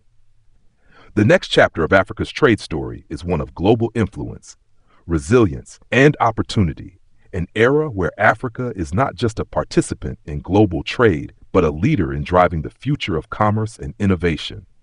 The foundation for this shift has been laid through Africa's regional and international trade agreements, the most important of which is the African Continental Free Trade Area, AfCFTA. The agreement, aimed at eliminating trade barriers between African nations, is the cornerstone of the continent's future economic success. By creating a single market for goods, services, and capital, the AfCFTA is setting the stage for greater economic integration, efficiency, and cooperation. The idea is simple. By reducing tariffs and simplifying trade regulations, African countries will be able to trade more freely and effectively with each other, making the continent's market far more attractive to both local and international investors. But the AfCFTA is just the beginning. While removing barriers to trade is vital, equally important is the need to strengthen Africa's infrastructure. Roads, ports, railways, and energy systems must be further developed and modernized to facilitate the smooth movement of goods and services across the continent. This focus on infrastructure is not just about building physical networks, it's also about fostering economic connectivity, creating the conditions for trade to thrive, and ensuring that Africa can fully benefit from its market integration. Africa's economic future also hinges on the continued investment in education and skills development. The continent's young, dynamic population represents one of its greatest assets. But to fully harness this demographic dividend, Africa must ensure that its young people are equipped with the necessary skills to succeed in the industries of tomorrow. Education is key, particularly in sectors such as technology, manufacturing, renewable energy, and sustainable agriculture. The ability to adapt to a rapidly changing global economy is essential, and that adaptability will depend on the quality of education and training available across the continent. This focus on education and skills development must also include fostering a culture of innovation and entrepreneurship. As we've seen in places like Nairobi's Silicon Savannah, Africa's tech hubs are increasingly attracting talent and investment. The rise of tech entrepreneurs, engineers, and scientists is fueling a digital revolution that has the potential to transform not just the African economy, but the global economy as well. Africa's youth are not just consumers, they are creators, builders, and innovators who are shaping the future of technology, finance, healthcare, and agriculture. Yet, as much as the digital economy holds promise, it's crucial to ensure that the benefits of innovation are spread across all sectors and communities.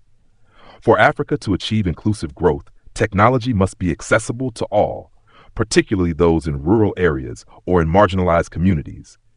Digital infrastructure, such as mobile networks and internet access, needs to be expanded so that no one is left behind. Bridging the digital divide is not just a matter of access to technology.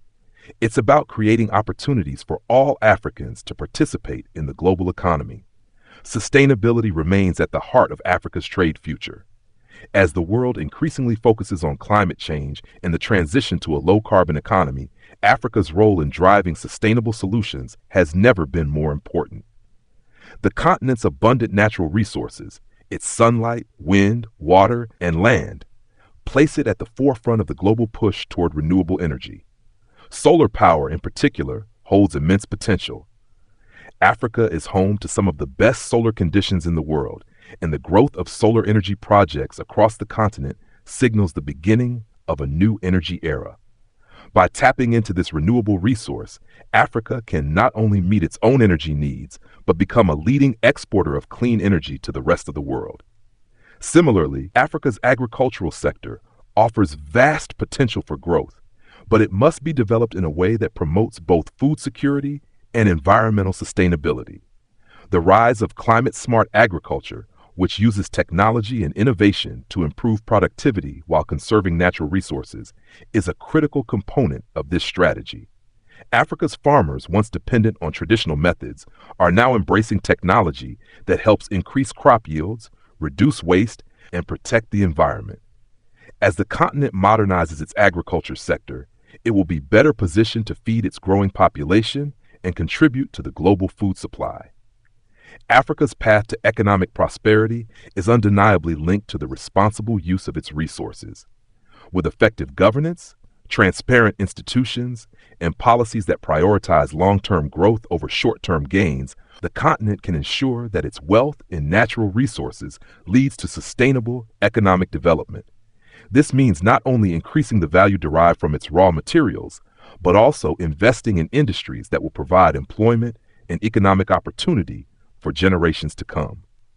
On the global stage, Africa is becoming an increasingly important player, and its influence is set to grow. Its vast resources, combined with a growing focus on sustainability, innovation, and regional collaboration, position the continent as a key player in the global trade system.